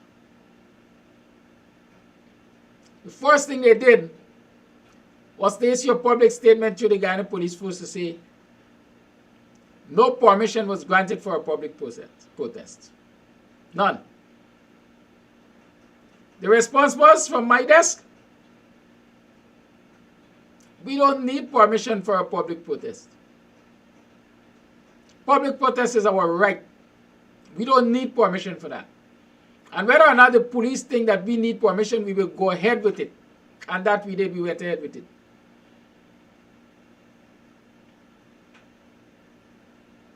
We went ahead with it. And it was quite successful. What did it achieve? First and foremost,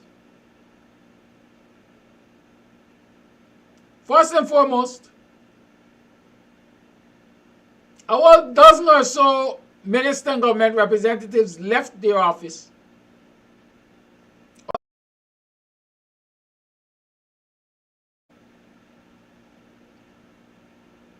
with the day of protest.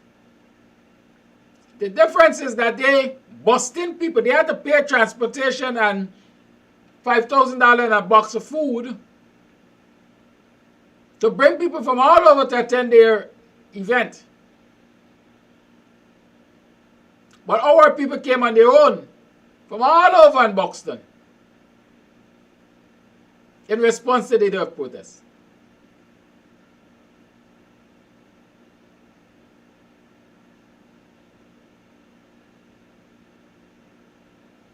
Right?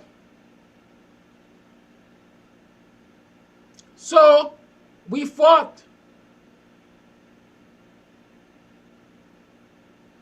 And the government responded. We were prepared to fight it.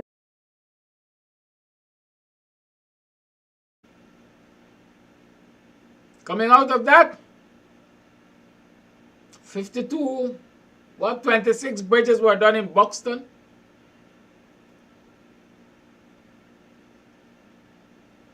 For $52 million or something like that. They gave a pittance to Buxtonian contractors. They gave a pittance to Buxtonian contractors. But they came rushing in to say, listen, the charges that are being laid against us are false. We are willing to work with Buxtonians. We will do things to Buxtonians. $52 million. Some of them bridges so tight you can't walk across, much less drive. It was an appeasement. Up until now, farm to market road that was demanded and I understand promised has not been delivered. Buxton has the worst streets and roads, perhaps on the entire East Coast. Victoria might outshine them in terms of bad roads. Right? While the PPP and their entourage came to Buxton on July 4th last year,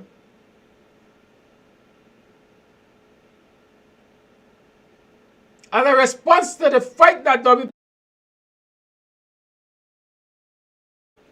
that have convinced to stand behind them in Buxton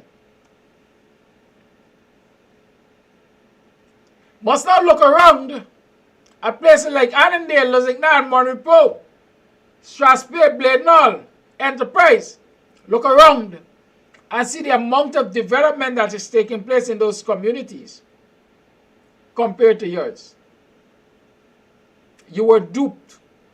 The PPP tricked.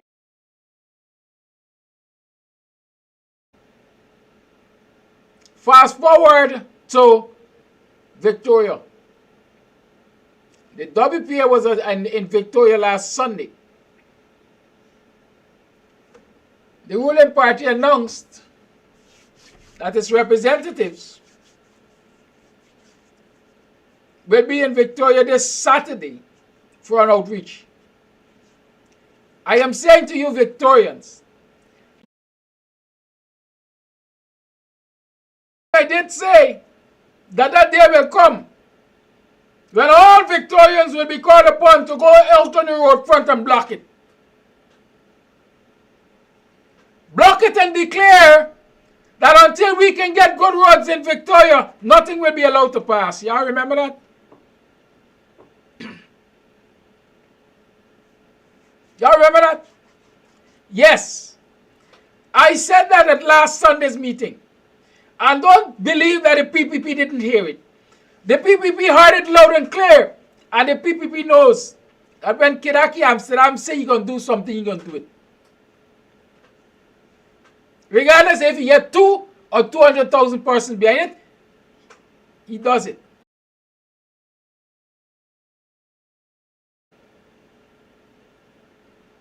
That's what you have to do. Stand behind them.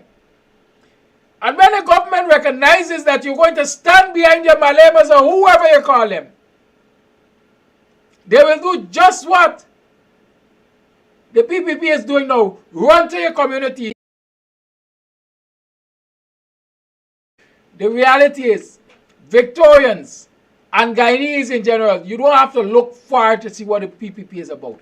They did it a year ago, or approximately a year ago, to Buxton. They ran to Buxton and they say, y'all don't protest, don't worry, WPA. We're going to fix things. And in the heat of the moment, to calm the anxiety, they give them $52 million to do 26 bridges. Victorians, Guyanese, African Guyanese, if you fall for that trick again, something is wrong with you. You're sick in your head. Ignore.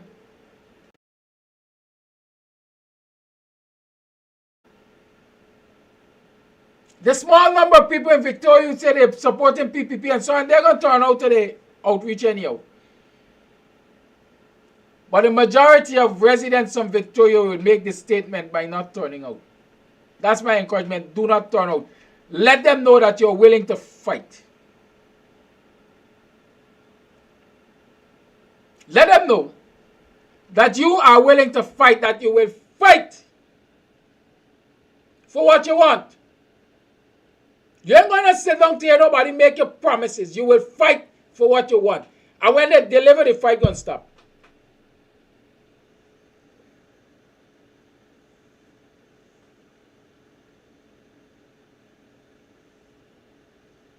No, then it's that, well, we are going to Victoria Saturday. Let the PPP stay there Saturday by themselves.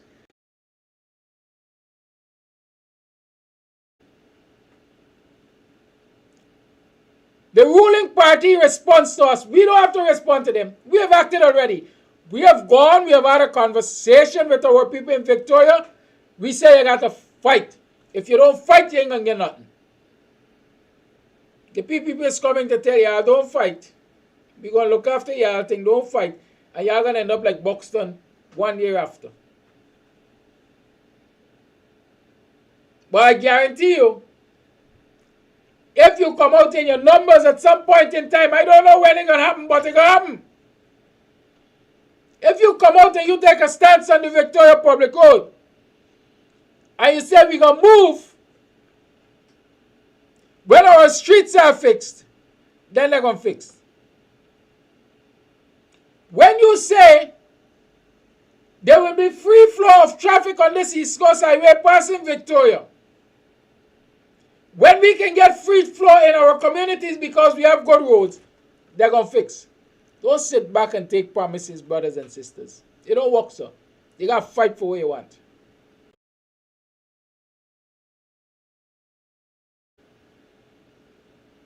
Don't let no parliamentarian tell you that protests never change anything.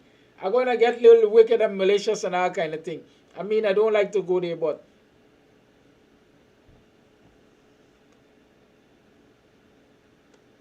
nah, don't go there. I ain't going to go there. But there are other people in this country who are not politicians who can tell you what protests brought them.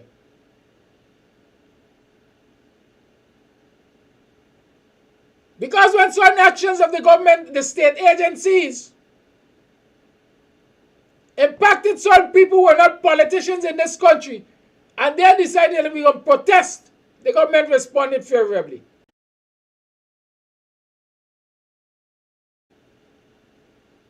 They never would have fight, so they responded favorably. That is what we have to learn. I'm saying you have to look at nature and learn from nature. You have to look at your fellow human beings and learn from them.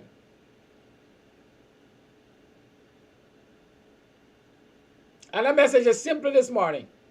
Victorians, do not find yourselves entrapped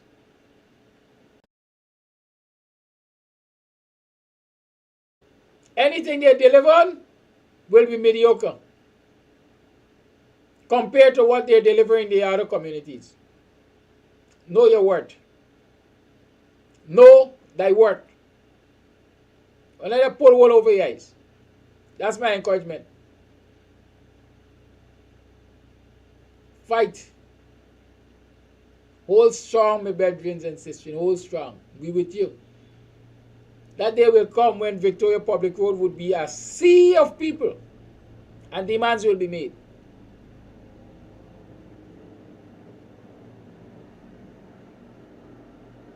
And we must insist that they are satisfied with timelines.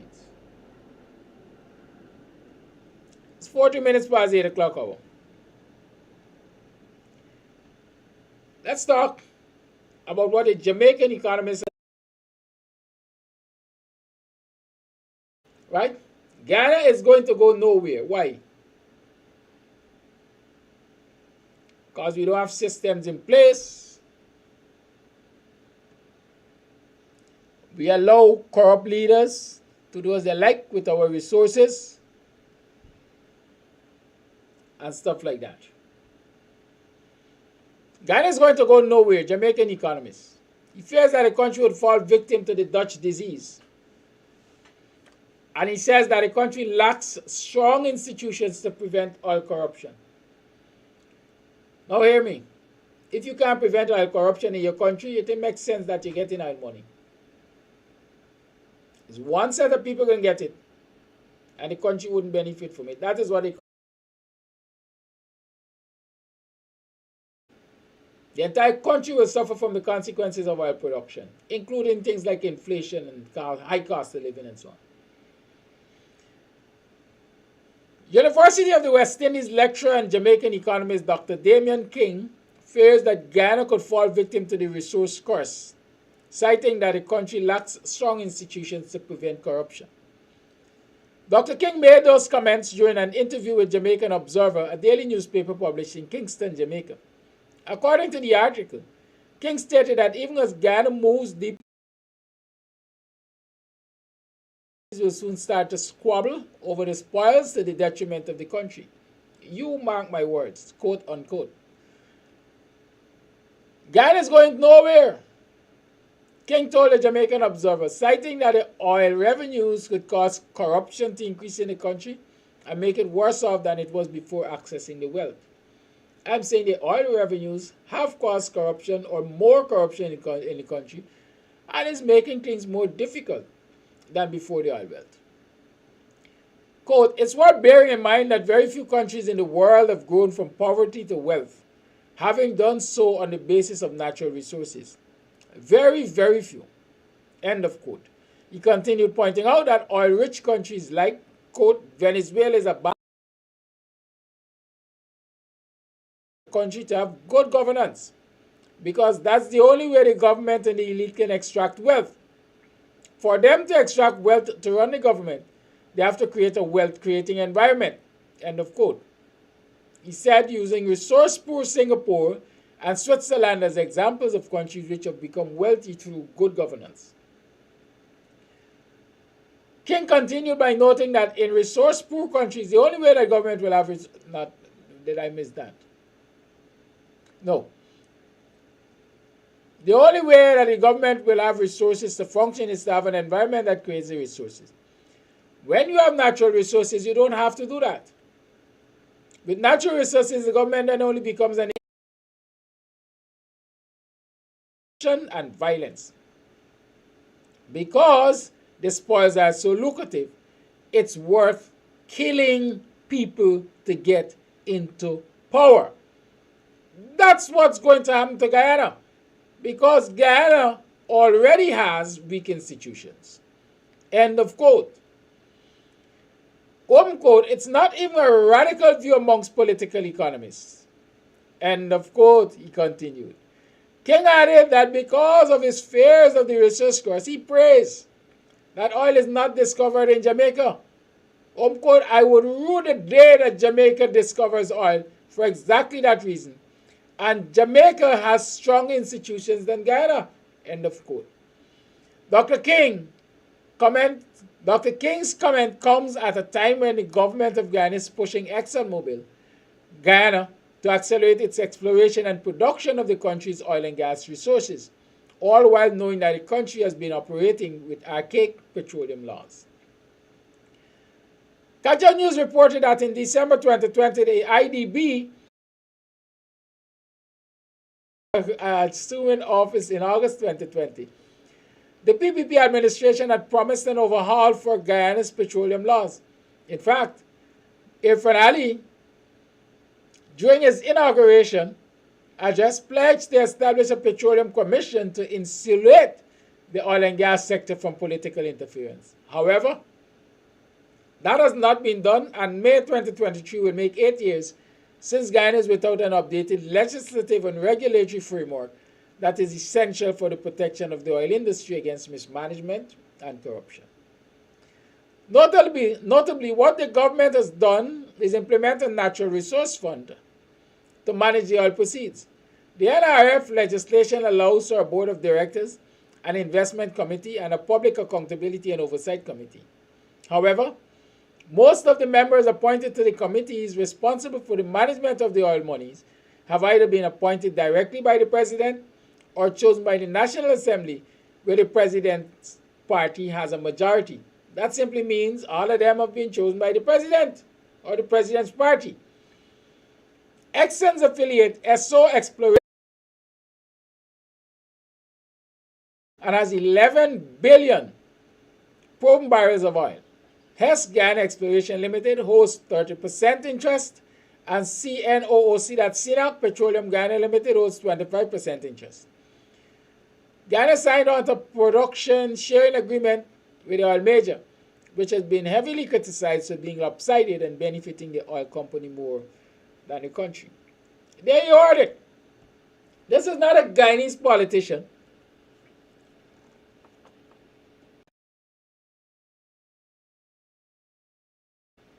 That given the resources, given the lack of institutions in this country, given the corruption that is present and will be growing in this country, Guyana will go nowhere. As a matter of fact, it will suffer from the resource course. That is, despite having more resource, its people are going to be poorer. Y'all think on that. The lines are open. 6225933 is the number to call. 6225933 is the number to call. Remember, July month is the anniversary month for Kams TV, and it's also my birth month. Right? It happened that good things happen in July, perhaps. I was born in July, and I started Kams TV. I didn't expect us to last this long.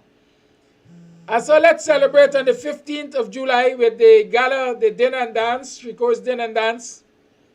Tickets are affordable. $10,000 all inclusive. Right? So remember, start setting those notes aside.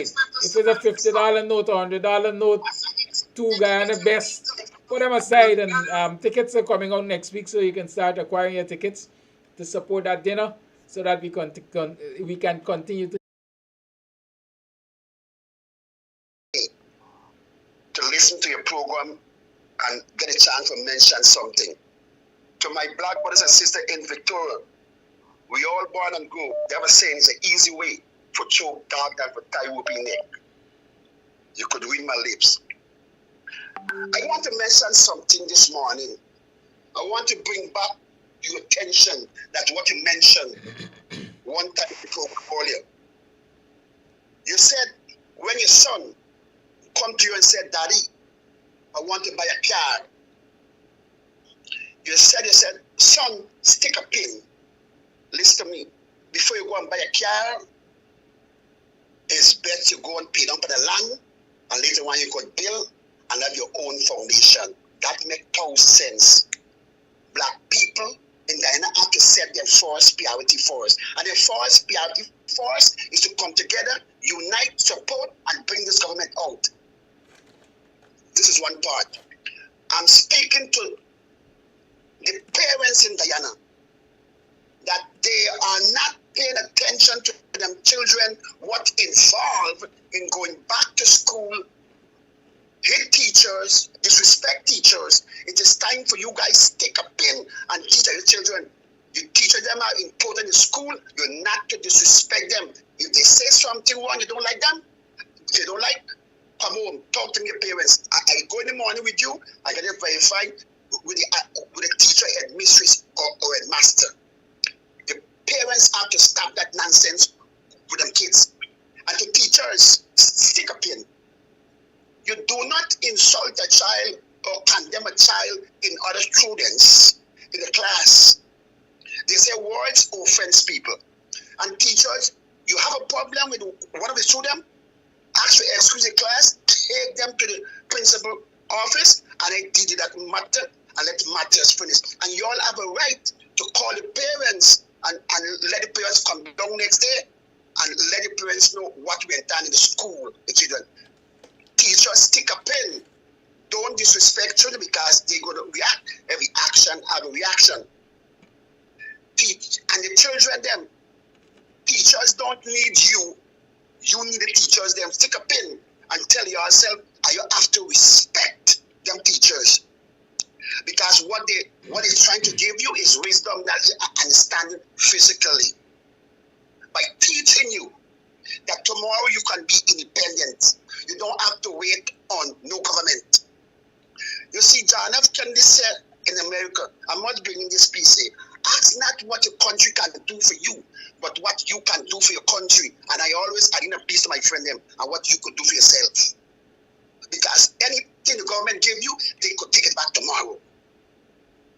So teachers, children, parents, stick a pin and talk to yourself, talk to your children. Teachers, you still have a chance to get that teacher union president out of office. You all could come together and get him out. He brings nothing to the table. You only come and talking nonsense to me, Flash Garden. And he not acting. Look what happened about this. Could you go and tell them black children, you're not supposed to come in, this is Cooley School, and he let it walk? Because of what those black lawyers did in America. When they put a stunt in America that black children can't go to white school in America, the lawyers have pick up themselves and fight it to the Supreme Court and win. And win. What them lawyers for me Guyana doing for wait until teachers get killed by the Cooley them and children get killed, and then they'll cry up on TV news. Oh, them boys come back, the killing come back. Teachers, stick up in. Come together and shut that teaching system down. Thank you for your time. Thank you for your call.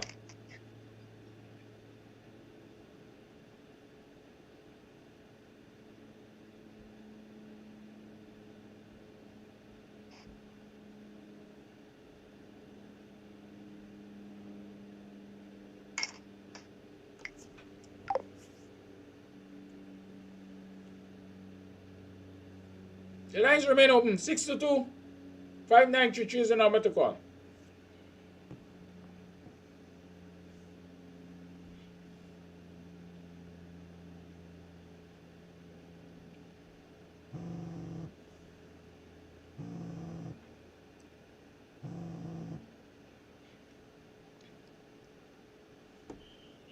Good morning, Kadaki, and to all the viewers on the line. Now what Flash say he is right. But with teacher, I could tell you, as a parent, I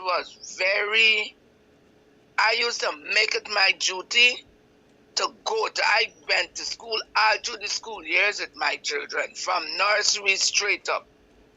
And when my child entered university, the child came home and said to me, Rhonda, you know something? I said, no. She said, Eugene does not have a PTA. So she said, no. I said, no, I'm telling you, UG ain't got PTA. There is no need for you to visit UG. And the thing, it hit me. And I've never gone to UG. Anyway, parents got to be involved in their children's life, as what Flash said in school. But he said it right. The teachers, because as I opened up the comment, and I had an incident with my last child at school. They went out to a function, and at this function, the teacher didn't have time with the children. And one of the 5 children hurled a curse word. And another woman was there, said Mercy, and everybody pointed to my daughter. Now the teacher went back to the school and reported to the headmistress. And the headmistress said that she would have been disciplining. She would have been disciplining my daughter. Child uttered this word.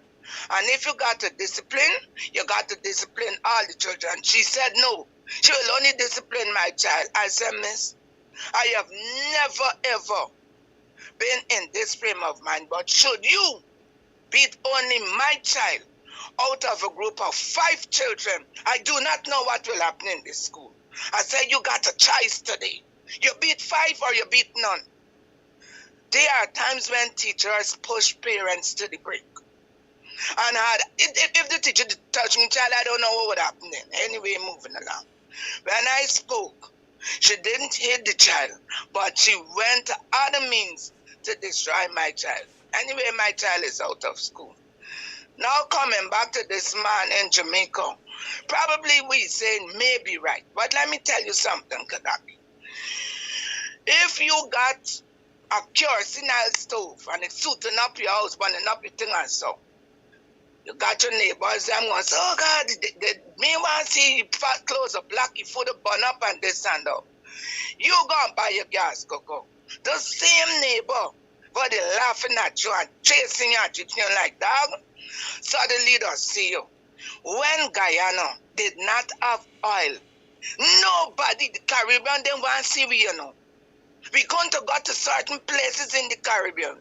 We were more accepted in like Canada and in England, America. You had to really do something that you go there and they send you back. But going into the Caribbean with all there was CARICOM, we were given a bench and being sent back to Guyana. Now how dare this man to talk was probably what he's saying is the fact. But don't let them get into our business. We know we business think right about now. But that's what they say. When you see damn low, all kind of water run over. Jamaica got the issues with drugs.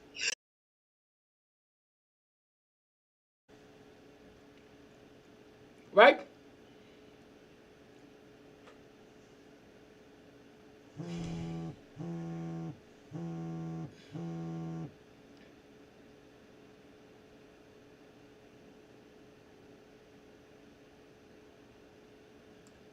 Has the economist pointed out issues that we as citizens recognize in this country. Issues that are preventing us and will prevent us from benefiting from the oil wealth. A lot of us got a problem. We like to look at the messenger. It's not a messenger, it's the message. A professional point of view, it's his profession. When Clive Thomas recommended that Guyanese be given $5,000 approximately per household from their money, Granger they looking at the messenger. And he refused. Today we see the impact of that. Stop looking at the messenger, let's deal with the message. Is the Jamaican economist right? Let's return to the old adage. The adage says what? Guyanese.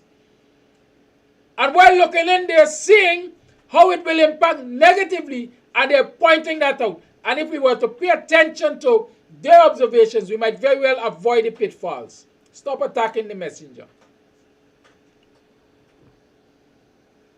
Call it live. Yes, good morning, Brother Kadaki. Good morning to all the viewers and listeners. I would like to mention about the Victoria situation this morning. I would like to, first of all, I would like to appeal to now Victoria. Victoria, look at what happened with the Buxton situation, in where they weren't doing anything in Buxton. And then Brother Kadaki went out there and opened his big mouth and started talking about the bridges not being done, the roads and stuff not being done in Buxton, and contractors not being given anything. No work or nothing like that. And you know what they did? Because of that, because he opened his mouth, they decided that they send through $52 million,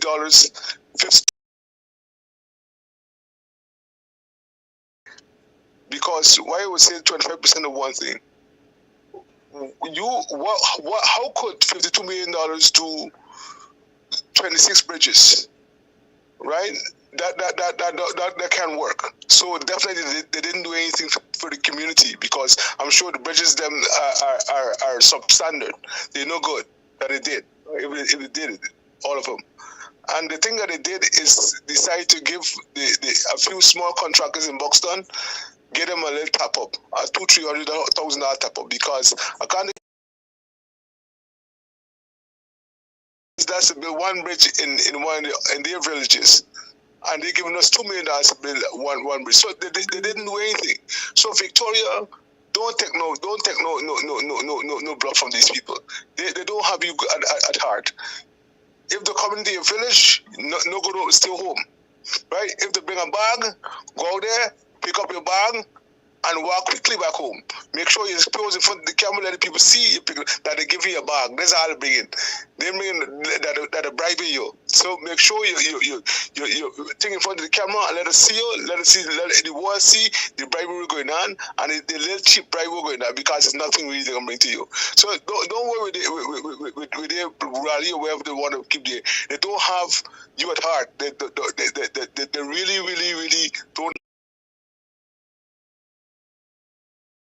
Amongst them, they're giving everything to, and they own people that they turn their backs against.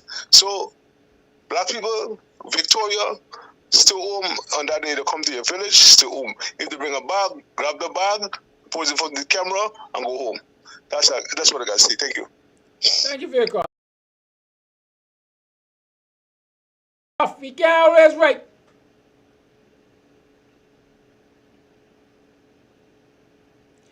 When you see your oppressors siding with you, know that you're wrong. Look who's supporting you this morning, Rhonda. Miranda Brown.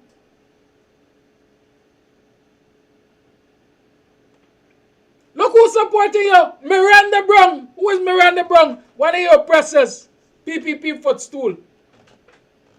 Watch your company, Rhonda. Watch your company. Be careful.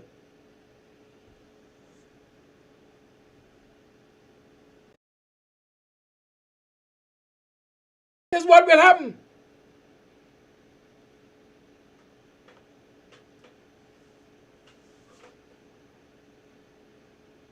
right? It's like when you look at your child and you look down the road, you look at your child behavior and say, you know what? You call your child and you say, you know what? Change your attitude. The attitude you got there gonna land you in some serious trouble, you know. Change your attitude attacking to you. You're a child. Change your attitude.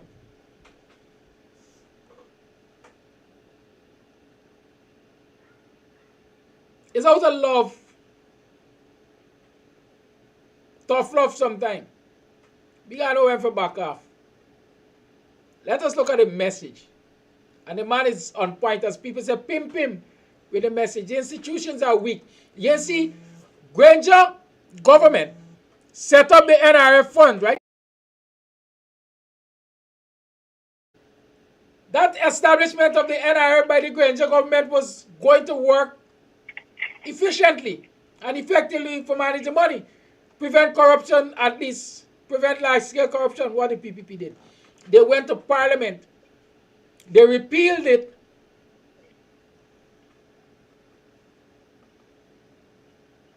And created an NRF where they could select all the members. And so they weakened that institution. And that's what the Jamaican is saying. Weak institutions will allow the money to be stolen. Y'all getting any accountability for this money that is being used? Once those specific projects were approved by the NRF board, then that money would have been transferred, I think, to the consolidated fund and had to be accounted for. But no, the PPP threw it out, create a carte blanche, and so they're doing what they like with the money.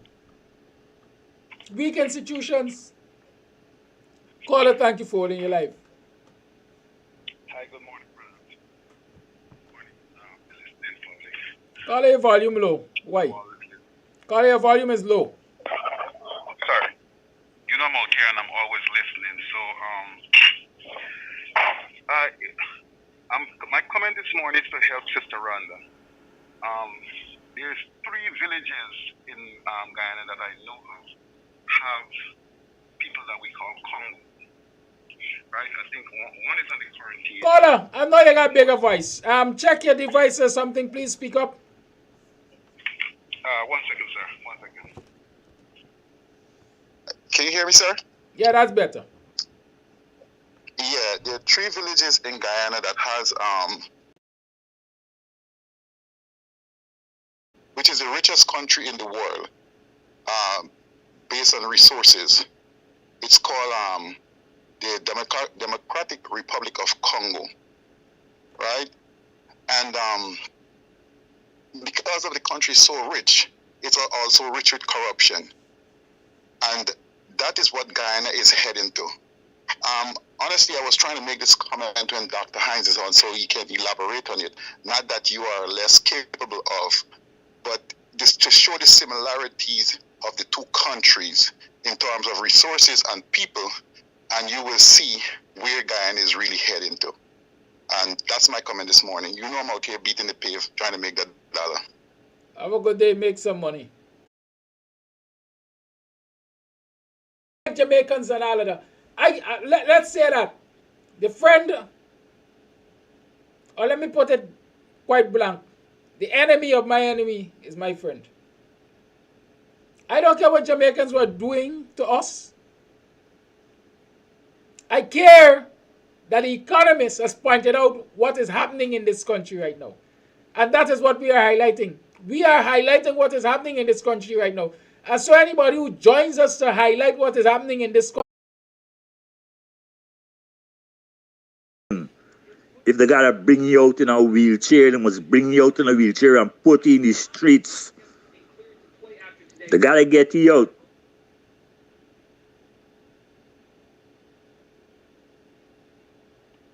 y'all know I disagree with this theory, right? I disagree with this theory. We don't need Granger. We do not need Granger. Granger's a big man and we ain't got the energy. We want youthful energy to fight this battle. We got to get them young people out.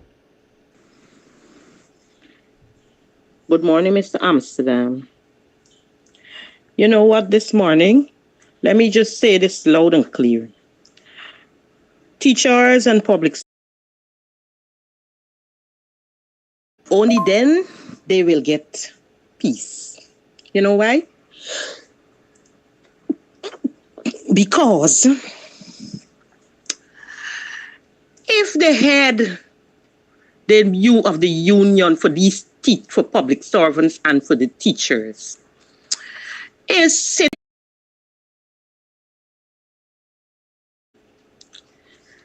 and I'm saying the teachers are aware of it, the public servants are aware of it. But you know what? They all sit down. When it was the boots were on other feet, the APNU government was there, it was easy for them to come out. Priya Manik-Chan is doing nothing for the educational system. She is pulling it down to its lowest. And what? You won't find nobody coming out because no time she was out there loud and clear. It was very easy. You see, why we're in this position today? We don't like ourselves and we do not have unity. It was easy for them to come and stand against APNU that was trying to give them something and give them a better life. And we never had such terrible incidents in school all the time. Yes, 1 and 2, but not like this. This is like a recurring decimal. Okay? So who will stand up for them? I'm sorry. I am not coming out there to stand up for y'all. Tall. Anyhow. Back to this other point. People in Golden Grove, this is one time I want to see y'all respect all yourself. Do not go to these people meeting, where outreach when they come. When they go to outreach in other areas that belongs to them, they go with 100,000 in an envelope and give all of their supporters. When they come to y'all, is a set of promises and talks, and y'all wasting all your time, leaving all your children home, leaving all your work undone to go and listen to that madness. Y'all just do not go. Because they treat us like that, and we have to stand up to be respected in this country. If they bring little food and little thing one time, go to the Indian, and I personally see Indians on that picket line that day, protesting and doing a lot of things. What happened? It's so we dense. Then now you're coming to tell us. You don't disrespect me, you don't put me in jail, all kinds of things. What are you coming to tell us? Well, yeah, I could go and listen. I'm waiting for it.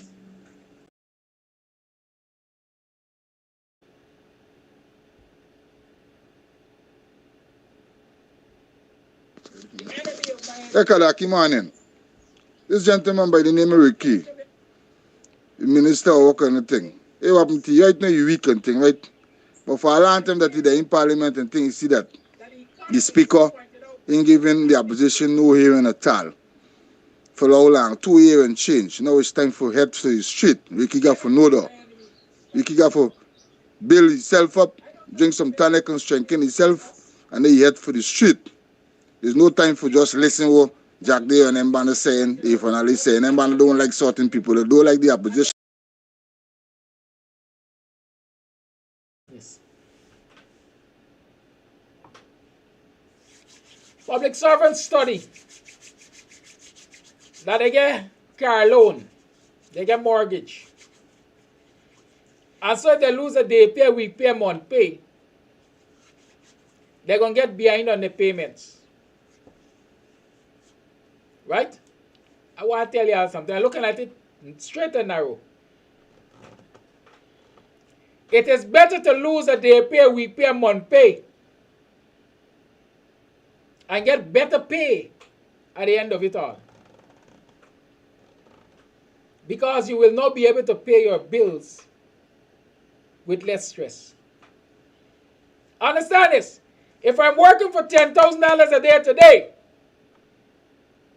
and I have to pay $8,000 in bills, I'm struggling. But if I go there, will still remain, or my bills will still remain $8,000. And the additional income will put me in a better place. And that's what we gotta understand. Sometimes it's called delayed gratification. Sometimes we gotta sacrifice for better. That's why it's called a sacrifice. And no bank, I am saying it because I've dealt with the banking system, no bank will seize your property or your motor vehicle because you fell because of a month's arrear. None. 1 month's arrear will not cause you to lose your property nor your motor vehicle. In fact, you know how much arrears you got to forget for the bank before they even contemplate seizing anything? Because the court business to be so long and all of that. Right? It is better to lose a day pay, a week pay, a month pay, and say to the wicked and corrupt, I will not work until my emoluments are better. I will not work until I get a just wage. Listen to you at some point in time. And so yes, everybody is studying. Boy, I got mortgage to pay. Butter, I got car note to pay. I got school fees to pay, and I got this and that, and I got that to pay. Have you considered that if you struggle for better, you're going to be able to pay easier?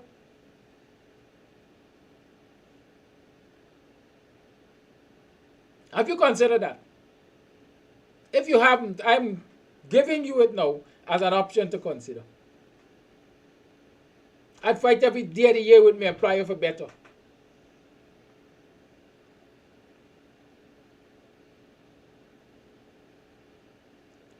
And you think the government doesn't know that that is what is hamstringing or got some of us hamstrung? Let me explain this to you.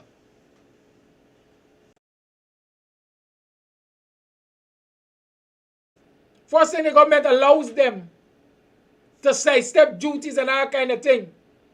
And they got their own arrangement. Give them sweetheart deals. Because when you give them sweetheart deals, they're going to come to you and they will be indebted to you. And you will be able to control them psychologically for us. Because as soon as they miss a payment, you're going to call them and tell them you're going to take away the car. And all black man like a status. All human beings like a status. And so if the car is a status, they want it get seized, they want it get repossessed, they want him here, it get a scratch.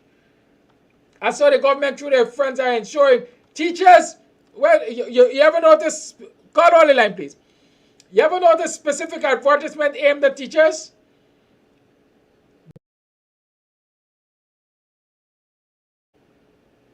You don't have a commitment to pay for a car, and you can't afford to strike in your mind. Because if you strike, you're going to fall behind by a month payment, and BM still going to tell you we're coming for the car. Government business. Y'all got to understand that. You got to struggle if you want better. You got to fight. Call A Live, good morning. Call A Live, good morning. Like the call hang up over.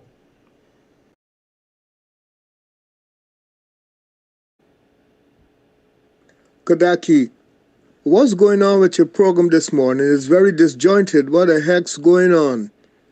Are you aware of this? Take care. Yes, I'm aware of it. It has been happening for the week. We're trying to work on it. But you know what? I think it's external. And so I'm looking for some external solutions. Not much as I can do, sorry. But I am still working at finding a solution. The opposition parliamentarians are drawing money under false pretense because they are representing the people. Our parliamentarian could tell you, but don't protest.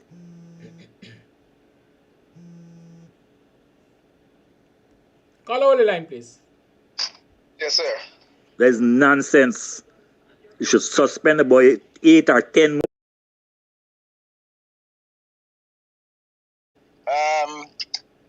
What is actually happening with all of these cases, for instance, the credit union case, we've got the issue with the Koli folks beating up those black children. We've got so much issues, but it seems like, you know, we keep forgetting, or it's not being brought up, that all of these things are happening and it just falls by the wayside. My opinion is the Koli people in Guyana, and you know, really think black people are stupid, and after surveying the situation, I believe, you know, we've got to be stupid. If you've got all of this thing going on, you keep getting licks all the time, you ain't even raising your hand in defense, you're just taking it. And the people are thinking, man, I'm beating these people all the time and they ain't doing nothing. So, psychologically, we've been beaten and you're getting beaten physically.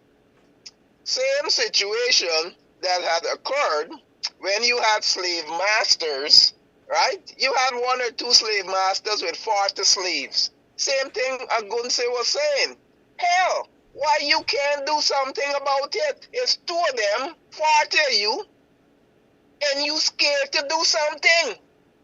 You're getting licks each and every day, and you're doing nothing to alleviate the lashes you're getting. And that's why the people think we are stupid, because we do nothing, we get licks, we take it, we go back and we scowl and say, man, I can't do nothing. And that's the attitude that they have in Guyana. Come on, people, get some sense. It's only a couple of them. Do the right thing. That's my take, man. Sick and tired of these people just doing nothing. Licks you're getting for tea, breakfast, and dinner, and all you're going to do is just cry. Do something. Thank you. Thank you. You know, the caller reminds me of going to school. You ever been in a class where a student complains and everybody gets licks? And one bad boy, after school, tell the complainer, you're going to see what's going to happen to you.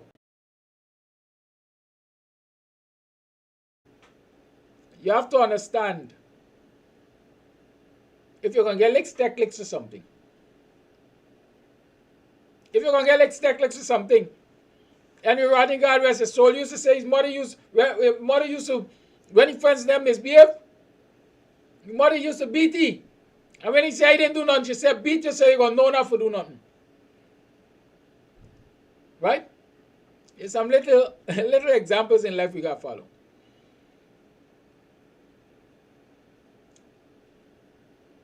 This is not only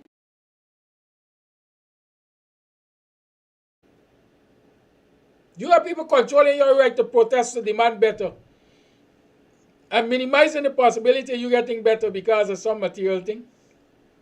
I got to pay courts. I know which issue Dennis disagree with about, but you have to be clear. When I speak to you, I speak so you understand what I am talking about. If you tell me something, you have to speak so I can understand what you're talking about. Which issue you disagree with, Dennis? Anyways, it's 2 minutes past the 9 o'clock hour. I think I got another voice note or so. Dennis, you can explain yourself if you want me to respond, please. Kadaki, good morning. Kadaki, those same public servants, when the government keep them white, fit and them this, fit and all kind of fit, they're dressing up more than me and you. The nails long, the eyelash long, like windscreen, like the wipe on the windscreen, and they jump and they find money for go. So why they can't go out and protest for their own good? The only good life public servant had was the space of time when Granger went in there and then give them the good settlement, give them the good piece of raise of pay. Other than that, they're back in the slum. You hear? So that part of it is not even justifiable. The merry and the better know that this government is nothing for them. All they're going to get is just a little handout. You understand? And that's why the Indian girl been say, when she went on Facebook Live and said, if you want to catch all them black man, the guy, he said if you want to catch all them black man, cook one pot of cook up rice and poison all of them. And then the girl said, oh, poison all them vegetables in the market, and when they come for buy them and dead. Let me tell you, these people are presumptuous with what they are doing, and we need to put a stop into it. You hear? Barnum used to tell us, produce or perish. And get eggs. We used to mine meat birds. We used to plant our farm. And we never used to, when we go to farm, we take, we hook, we bait, we hook, and we catch bush fish, and we cook. You hear? We got to learn to stop. We black people got to learn to stop to be dependent on people and make our own strive. Because if we don't strive for success, they are not going to think they are at the top pushing us down. You understand? And when it comes to what Rhonda was saying, this is one man, I agree with she. Jamaica is not the Jamaican guy alone. The economists talk about it. Ram away, rename. We shouldn't go to Jamaica as whatever. Everybody knows Jamaica full of drugs and whatever, but the man is highlighting our plight in Guyana. And whatever the man said is the basic truth. Jack the Oda siphoning off the money. Thank you for that voice note. Thank you for your participation. Thank you for your patience. Thank you for your patience. I will continue to try to work around this issue. The last time it was affecting us, I went and I invested some money on a software kinda. They got bots that they use to do all kind of jammy signals and all kind of thing. I don't know, but I will continue to work with the technical people and see how we can get around it. Okay. In the meantime, we're going to Hansgrove on Sunday. We are going to Hansgrove on Sunday. We are coming to Hansgrove on Sunday at 6 o'clock in the evening. Yes, Hansgrove Market Square. Come out for the WPA meeting there. Your friends from the government going to be in Victoria on Saturday. Victorians, you must know what to do. You must know what to do, Victorians. I've given you reasons for not trusting them. Use your instinct. Have a good day. See you all around. Tomorrow is Free Talk Friday. We'll talk. Remember the anniversary for Kams TV and my birthday anniversary will be at $10,000. So if you're interested in a couple's ticket, there will be a discounted price. Have a good day.